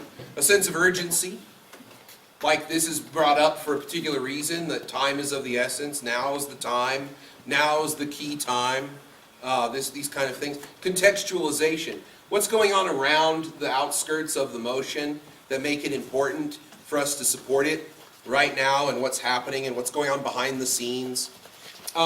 Exigence, why are we addressing it this way at this time in this given context? Contrast, like the gain and the loss, contrast of what is going to happen if we don't act, what will happen if we do act, what happens if we partially act, contrast between different types of feelings about the motion. And a little bit of visualization of the future. My good friend Alan Monroe and Monroe's motivated sequence. I don't know if you know that. Do you guys know this? I think I'm probably the only public speaking pedagogy aficionado in the room. But Alan Monroe is a guy who in the 1930s wrote several editions of a textbook about public speaking where he said the best way to organize a speech is the motivated sequence. Introduction, need, satisfaction, visualization, action. If you have those 5 elements, the audience will buy your speech. So we had this kind of this Monroe type visualization of what is the horror and what is the joy of what the world is going to look like in this. And I think that the deputy speaker did a great job of doubling down on this idea of the materiality is the thing they're really going for. So this idea of safety and materiality of these particular people who are our charge because of the contextualization and the urgency and because of political things happening on the borders or on the outskirts of the conversation is why we have to have the policy. I think it's really excellently done, and I really like it. And if I was to give any sort of criticism of it, I think what needs to be done is a connection to these sort of larger narratives that you know are going to come out from the bottom half. Larger narratives of the philosophical or political, larger questions. Because if you monopolize the context like that, you're sort of, maybe strategically, pushing the bottom half of the debate into those larger sort of grandiose, like what is a just government kinds of questions that we did here, right? Which aren't bad, it's not bad. But maybe they're doing that deliberately. I don't know if that's part of the strategy or not. But I think it's really nicely done. But I think maybe some of the interaction of the debate later might explain some of the ways you can do that with, if you're going to go for material security of the people here, I think it's good. It's like a handhold like I talked about before. But then I also think it's a really nice pathway of why we would feel compelled to move towards them in the terms of the controversy. But it's not necessarily clear what the future is going to hold if we did double down on the security of these bodies in this place right now. And I think that's where you get some opportunities later in the debate when people come out. So opening opposition. I think opening opposition's big point is that there's something bad about the loss of party ideals, but I'm not necessarily sure what that is, and I'm not necessarily sure how to contextualize that in the terms of this conflict. So it's a little indirect, and I think opposition in this kind of emotion has a lot of need to be more direct because it's a multiple target environment. They can either say, the compromise is bad, DACA is bad, we shouldn't have it, or the wall is bad, or all three are bad, or they can do other crazy opposition things like government is bad, anarchy, whatever they want to say, right? Like they can make these kind of arguments. So in a motion like this, I think it really behooves opening up to say, this is where we plant our flag, this is our ground, this is what we're doing, and this is why it really matters. I think the analysis, the leader of opposition gave this analysis of what is the purpose of government, what government should be. I think it needs to be more forceful. I think it needs to be more explained about, like, why would we want to put these things forward when there are valuable material risks to these bodies that have nowhere to go on the line, and why we would subvert those values. Why would we do that? And I think that explanation, I think, needs to be there too.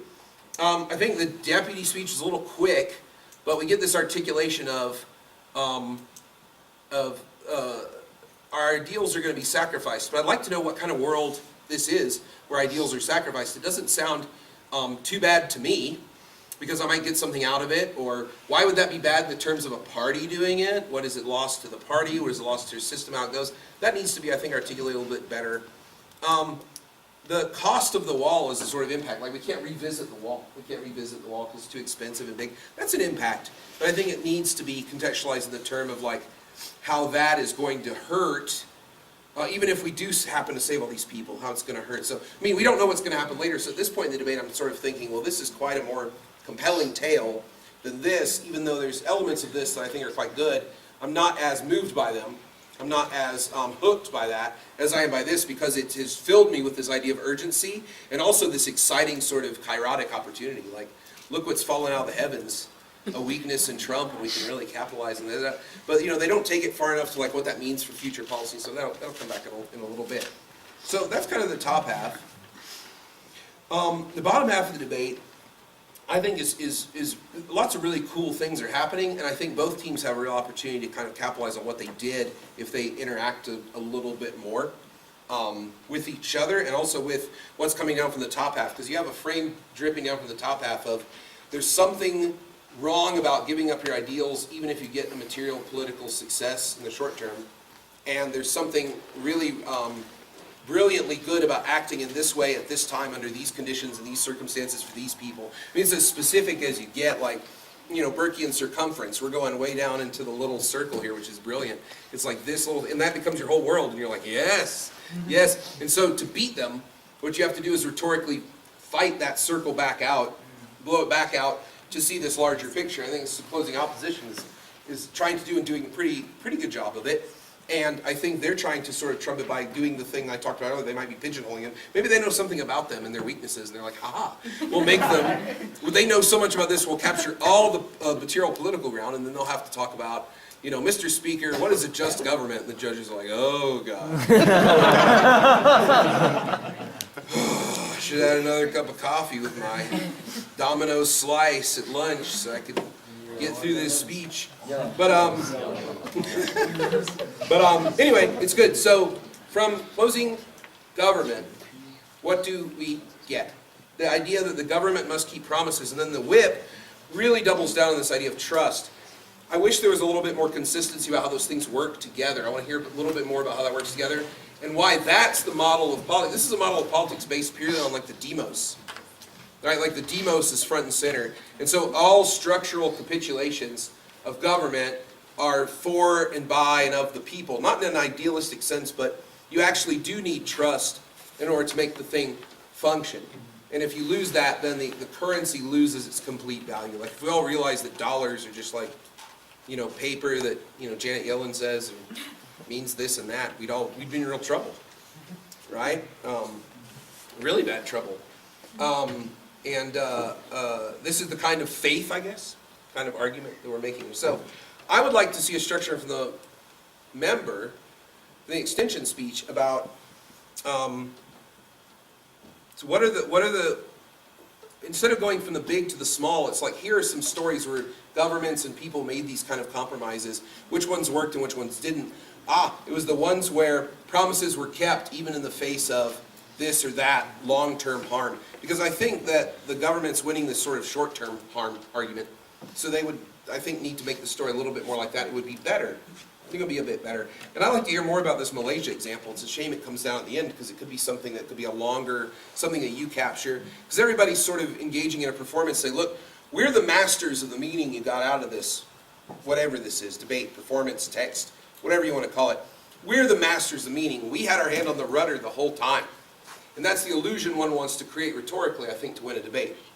And I think if you did that and you mastered that kind of narrative, you said, now look at what justice is. It's the operational result when a government keeps a promise, even in the face of some long-term problems, because promises change, people change, attitudes change, situations change, it fluctuates.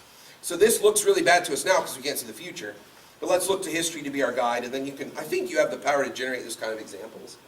I just would like to see you do it more as, before you get to that larger claim, and not let the larger claims govern your speech.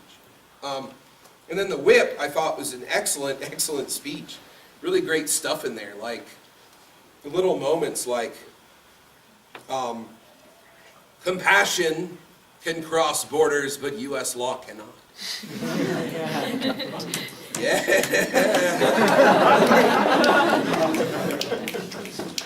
Yeah, Daddy-O.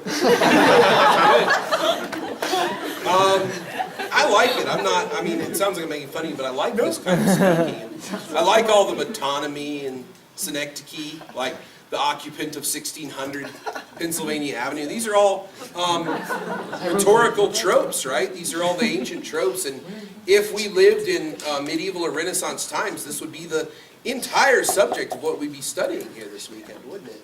Because that was the entire content of rhetoric for a very long time in the history of the world, was to memorize and deploy tropes, you know, like antimetaboly and zeugma and paralepsis, and you know, there's thousands, there's books and books and books of these things that you can go and memorize and sound smart at parties and things. Or they also work really, really well if you want people to stop talking to you. It's a little personal story I can very much validate is true for you tonight.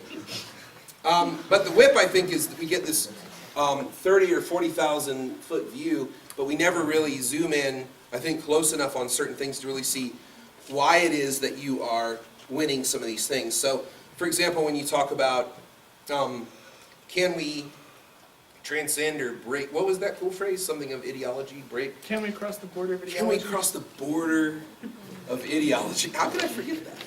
It's beautiful. So things like that, I think I want to see more interaction with this trust, because I think the closing opposition's argument is based on this idea of trust and compromise and perception. So I think the perception needs to come into here a lot more as well. And like how trust functions as a perceptive tool to make the government work. It's imperfect, but it works in some way. And I think characterizing them as idealistic is good, but I think you need to explain a little bit more why that is, because they're also accessing some serious material consequences as well. In the daily discourse, in the daily lives, and the quality of life of people who appear to be minority, i.e. non-white. And then there are many minorities who appear to be white, and by virtue of that perception, they don't have to be subjected to that. Like, you know, myself, right? Like, I look white.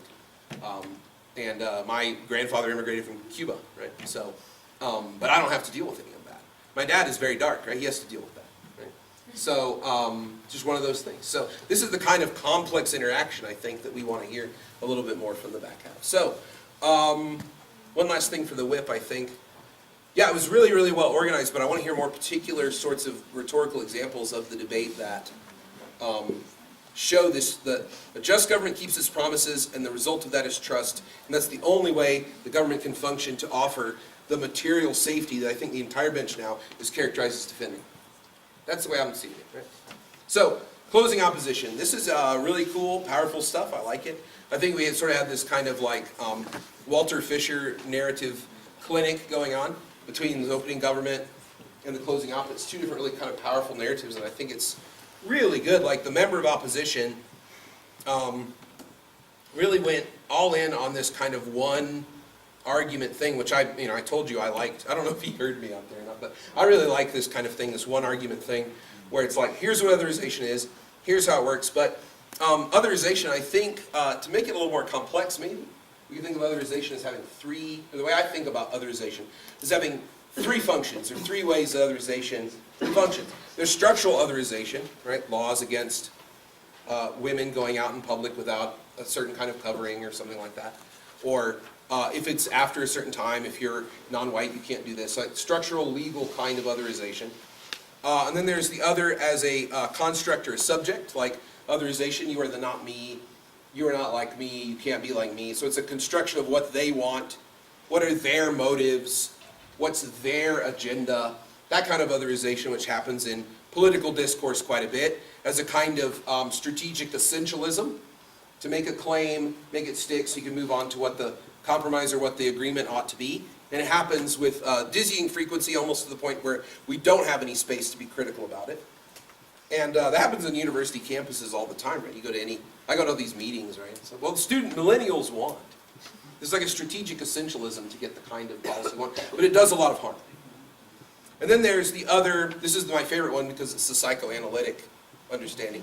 The other as a symbol system that makes all meaning possible.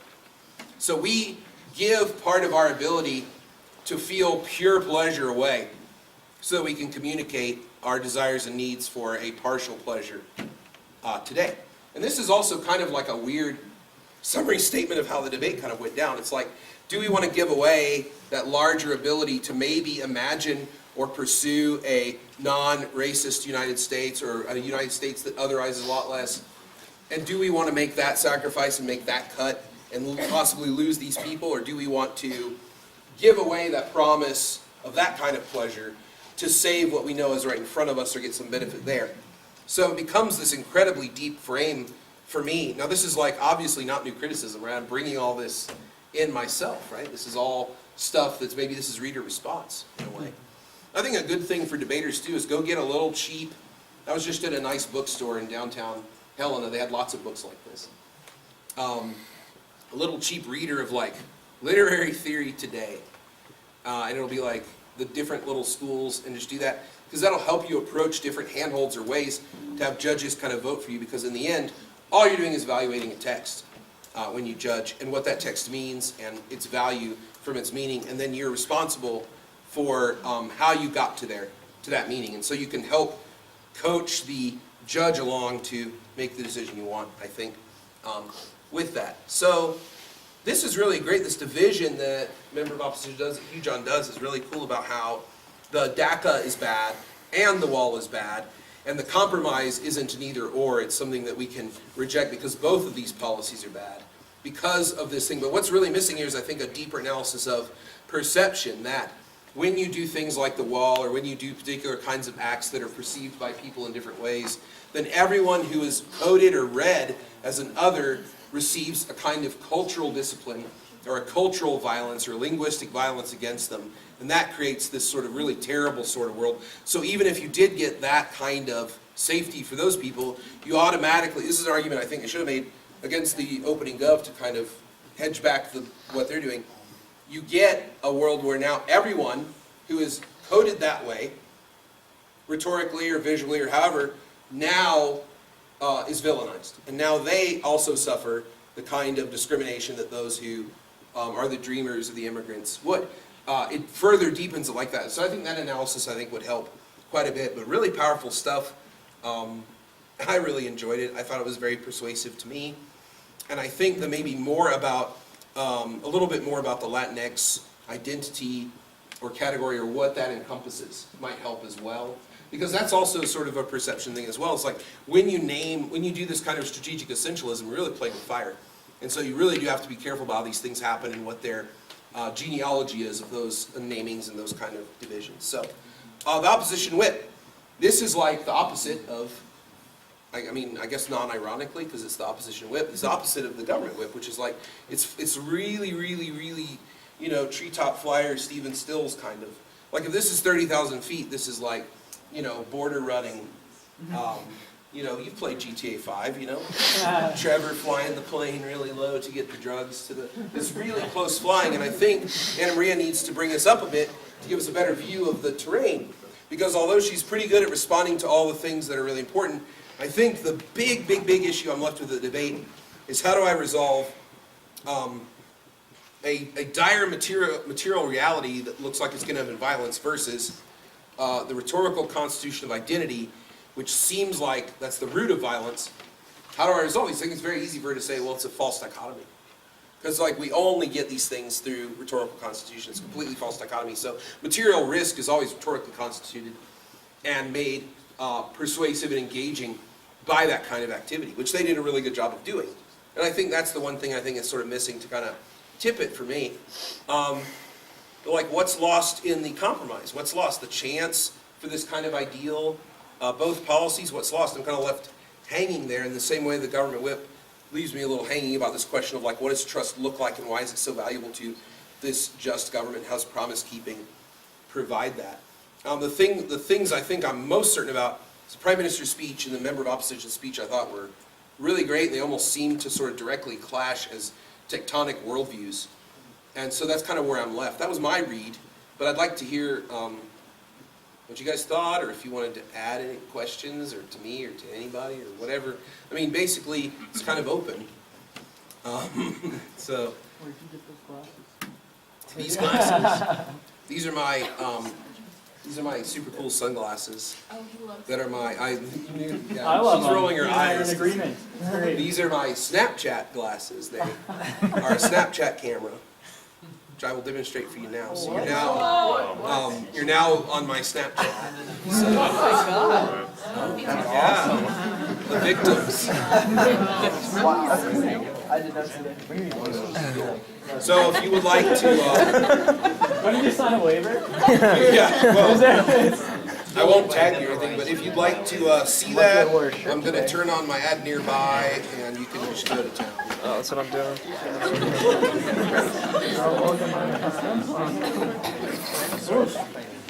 For the reputation of the school, I guess. There we go, ad nearby. Thoughts, questions? This thing about literary criticism is quite new, but I really think it sticks quite nicely. Yep. Who's Kelsey? So, how do you feel Are you about hot, babe? debating conservative ideologies, like the Trump wall, for example? Like, do you think that the OG did a good job of, like, bringing it to what the Democratic Party wanted, or would it have been better to go, like, for the Conservative Party and their strategy and what they want? Like, how do you do that in a liberal debate setting? I mean, I think that the if you wanted to make the argument that the wall functions and works and is good, I mean, I think that those arguments can be made, but I wonder how effective those are going to be with the charge of the motion, which is much more about the compromise, right? And this deal is kind of the thing. So border security is always kind of a tight issue, but I think it's okay. I'm perfectly okay to hear and listen to, and I think a lot of judges are like, oh, I have no trouble with conservative arguments. In fact, this issue came up at the planners, directors meeting in Denver. Right? I wasn't there, I was like out at a bar somewhere, but I heard about it. And they were talking about how like there are some conservative debate directors who feel like conservative arguments are not given enough attention. This was all sort of dealt with in an article, I'm trying to remember whose it was, in the Monash Debate Review years ago. That was an analysis of why conservative arguments are always a bad strategic choice. And the argument boiled down to the claim that because of the way we normally think and interact and talk, we're not as familiar with those warrants and internal turns of the persuasive argumentation of conservatives. So you just burn more speech time trying to get that out. And so then you end up losing anyway because you have an underdeveloped argument. I'll look up the site and I'll provide it to you if you want to read it, but it's the best analysis of why conservative arguments fail in debate spaces when there's absolutely really nothing wrong with them as arguments. There might be issues people have content or support, things like that. But you could go that way. I think that they did a good job of it because I think they are sort of hinting at it as being kind of a paper tiger, in the sense that it's like Trump thinks it's really important, and that's good. Let's let him think it's really important, because now we're going to save all these people's lives from this horrible, horrible, maybe even fate worse than death. I mean, the DACA people kind of remind me of like the Agamben kind of like analysis of the Roman living death penalty, the homo sacer, like in Rome, where it's like you just lose all of your citizenship, you're a foreigner in your own land, kind of thing. And so that's kind of what's going to happen to them if they're deported. They go back to a place that they're supposedly from, but they have no ability to constitute themselves narratively or any other way, right? So it's kind of this interesting position to be put in. But I think they did it really brilliantly, and I think it was maybe closing you and sort of even made more fun of the wall as well. You know, it's just absolute nonsense, and it's okay. Like, this is a great compromise for us to have. But I don't think you should shy away from using debate as a place to kind of experiment and say these arguments, let's see if we can make them persuasive. Emilio, you want to say stuff? Well, I was more curious about you guys were talking kind of earlier about like certain creative or non-hegemonic ideas that aren't always respected in debate spaces. I was wondering if you kind of like with the motion saw any, or anyone in the room saw any arguments that weren't really represented up there that your brain sort of would have liked to have seen more of? Yeah, that's a good question. I have one. Mainly on the idea of what the House actually is. I think there's something that's super important about what the House is in this instance. It could be us as like Democratic members, or it could be just us in this room. And I think that the opposition side could have taken this and ran with it, that it's everyone in this room saying, no, we should never support a border policy that's giving billions of dollars to to this stupid concrete wall that apparently is already finished in fence, which is actually not true either. But when we have this as a topic in this House, and you say it's just us in this room, we have an obligation to say, let's say Trump and Schumer are outside of this room right now, and we say no to the wall itself. And that means that we're trying to just uphold the policies and ideology that we believe in. That's something I thought would have been like super strategic to run, especially because no one defined it. You have to define the House and the government itself. Yeah, defining the House is one of these things that I think is you can do it in a lot of ways implicitly to kind of say what's the. I mean, it depends on how you feel about how do you constitute the agency of what's happening in the debate as persuasive material to endorse you. This is the question, if you're familiar with, if you guys speak CETA, performative critiques, right? It's the question of performative critiques. How much of the agency that I constitute you as having on this question here tonight is persuasive enough to where you're like, yeah, that pushes you ahead. I think you're really defending your side well because of how you have constituted us rhetorically as what kind of audience we are. I mean, that happens in any speech, as you kind of constitute the audience a certain way, because I know some of you better than I know others of you. I know a few of you. But I don't know you, and I certainly don't know what you are as a collective. So I make assumptions and speak to you as an identity. I kind of call you forth, and you make compromises, kind of come forth and listen and act as that audience in certain ways. And this is like constitutive rhetoric theory.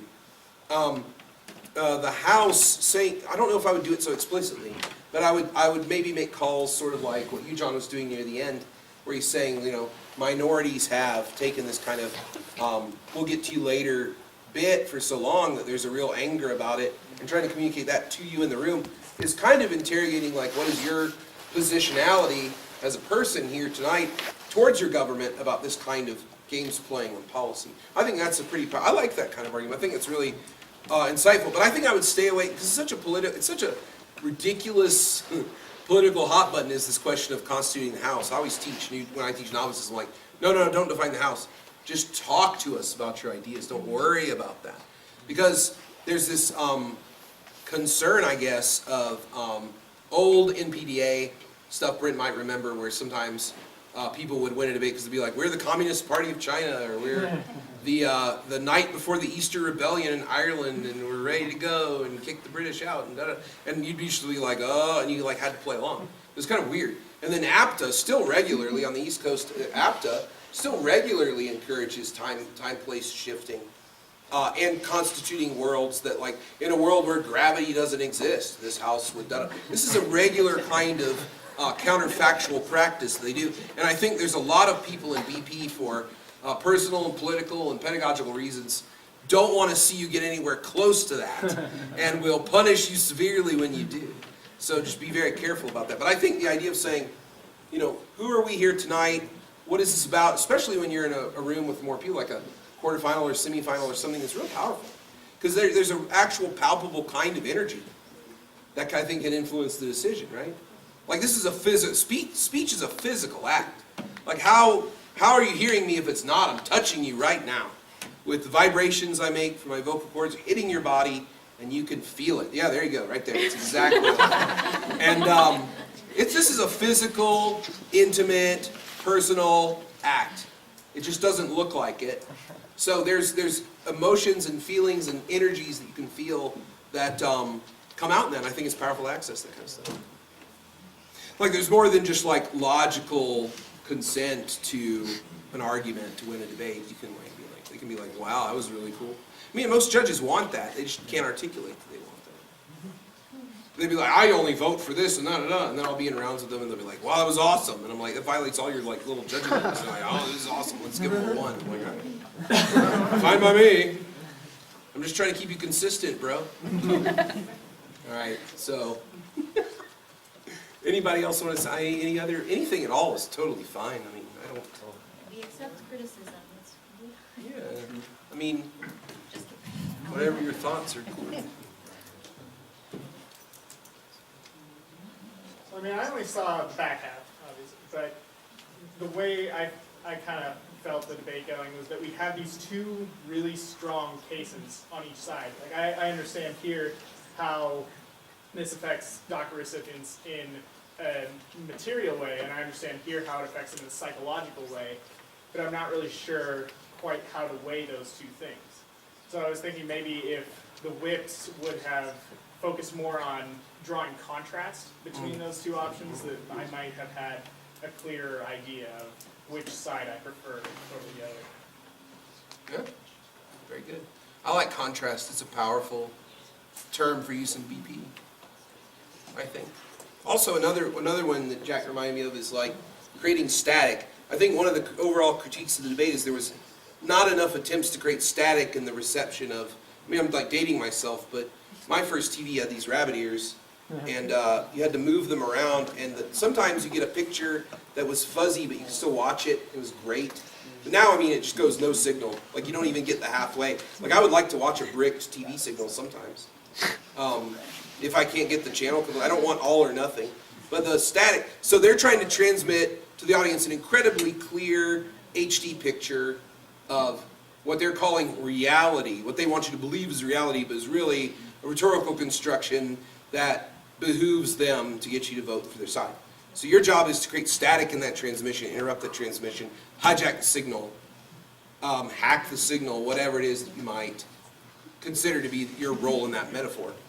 There needs to be a lot more of that, and I prefer that to refutation. Instead of saying they're wrong or this is bad, it might be better to be like, let me hijack the signal, let me broadcast on their wavelength for a bit. And you'd be like, oh, that's great. It's like, I think the military calls it communicative warfare or something, or I forget. I used to have a friend who did that. They would like, in war games, try to like get on their radio signal and give fake commands. Like, blow yourselves up. The general says it's time. It's like, please authenticate that command. Bravo, Charlie Delta Zulu. So, talking about that contrast, do you want us to, like, so this is how we're different from them? That's how our side is different from them? That's what you mean by, like, setting a contrast? Yeah, I mean, I think that's like that's like the top level of contrast. It's like, how are we different? What are those differences? But then you can go into words like, how are we characterizing the immigrants that are worth protecting, or the bodies worth protecting? How are they characterizing the bodies worth protecting, right? Yeah. Or how are they characterizing a thing like violence or material security? How are we characterizing violence or material security? Those kind of contrasts are good too.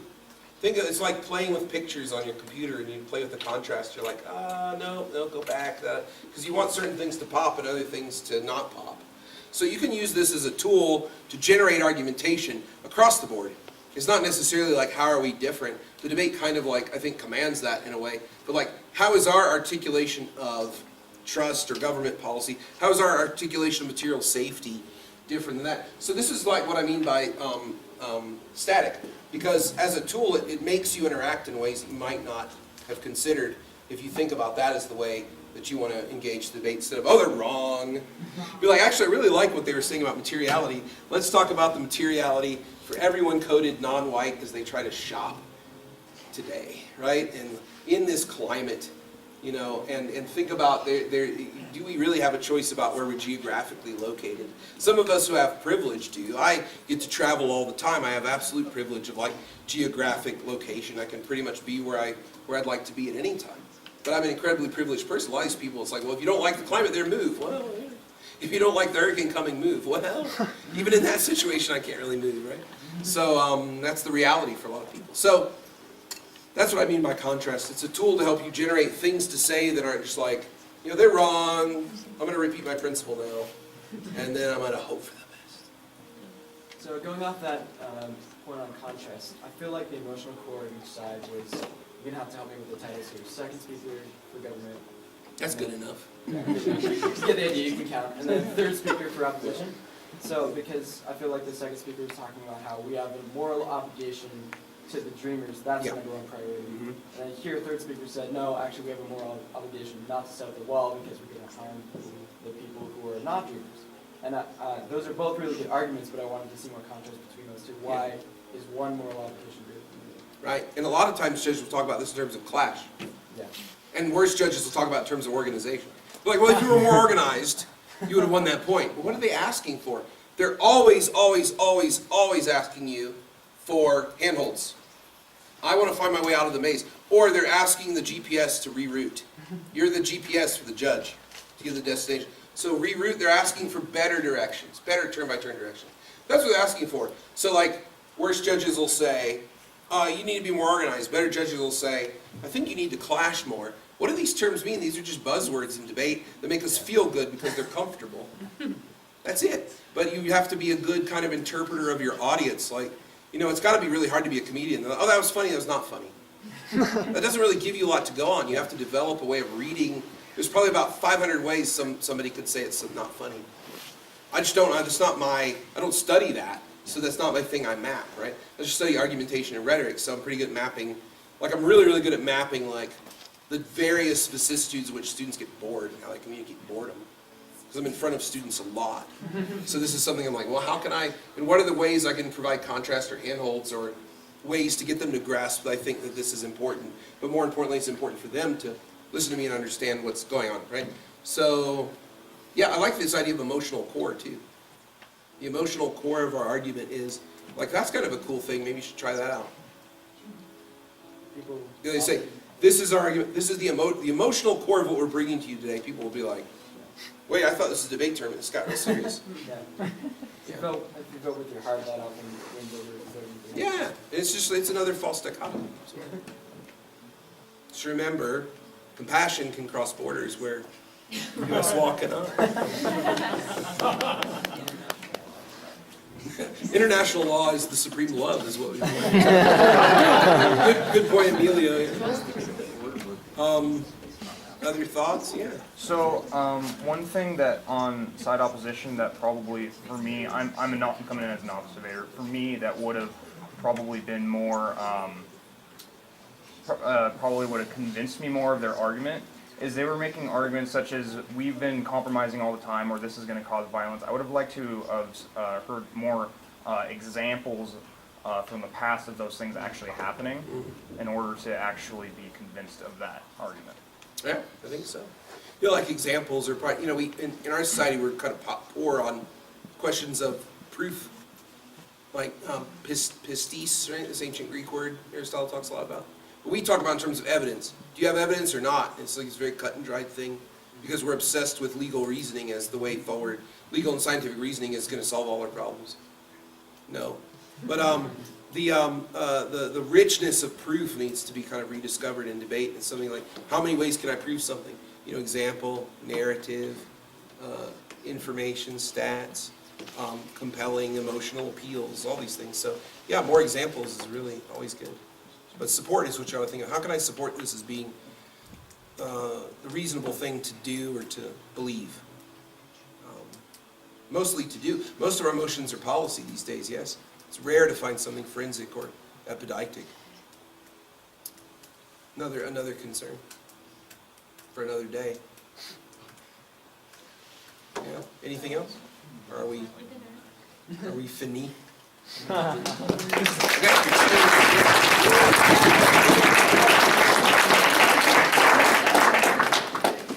We have just a couple of simple things to do before we go away.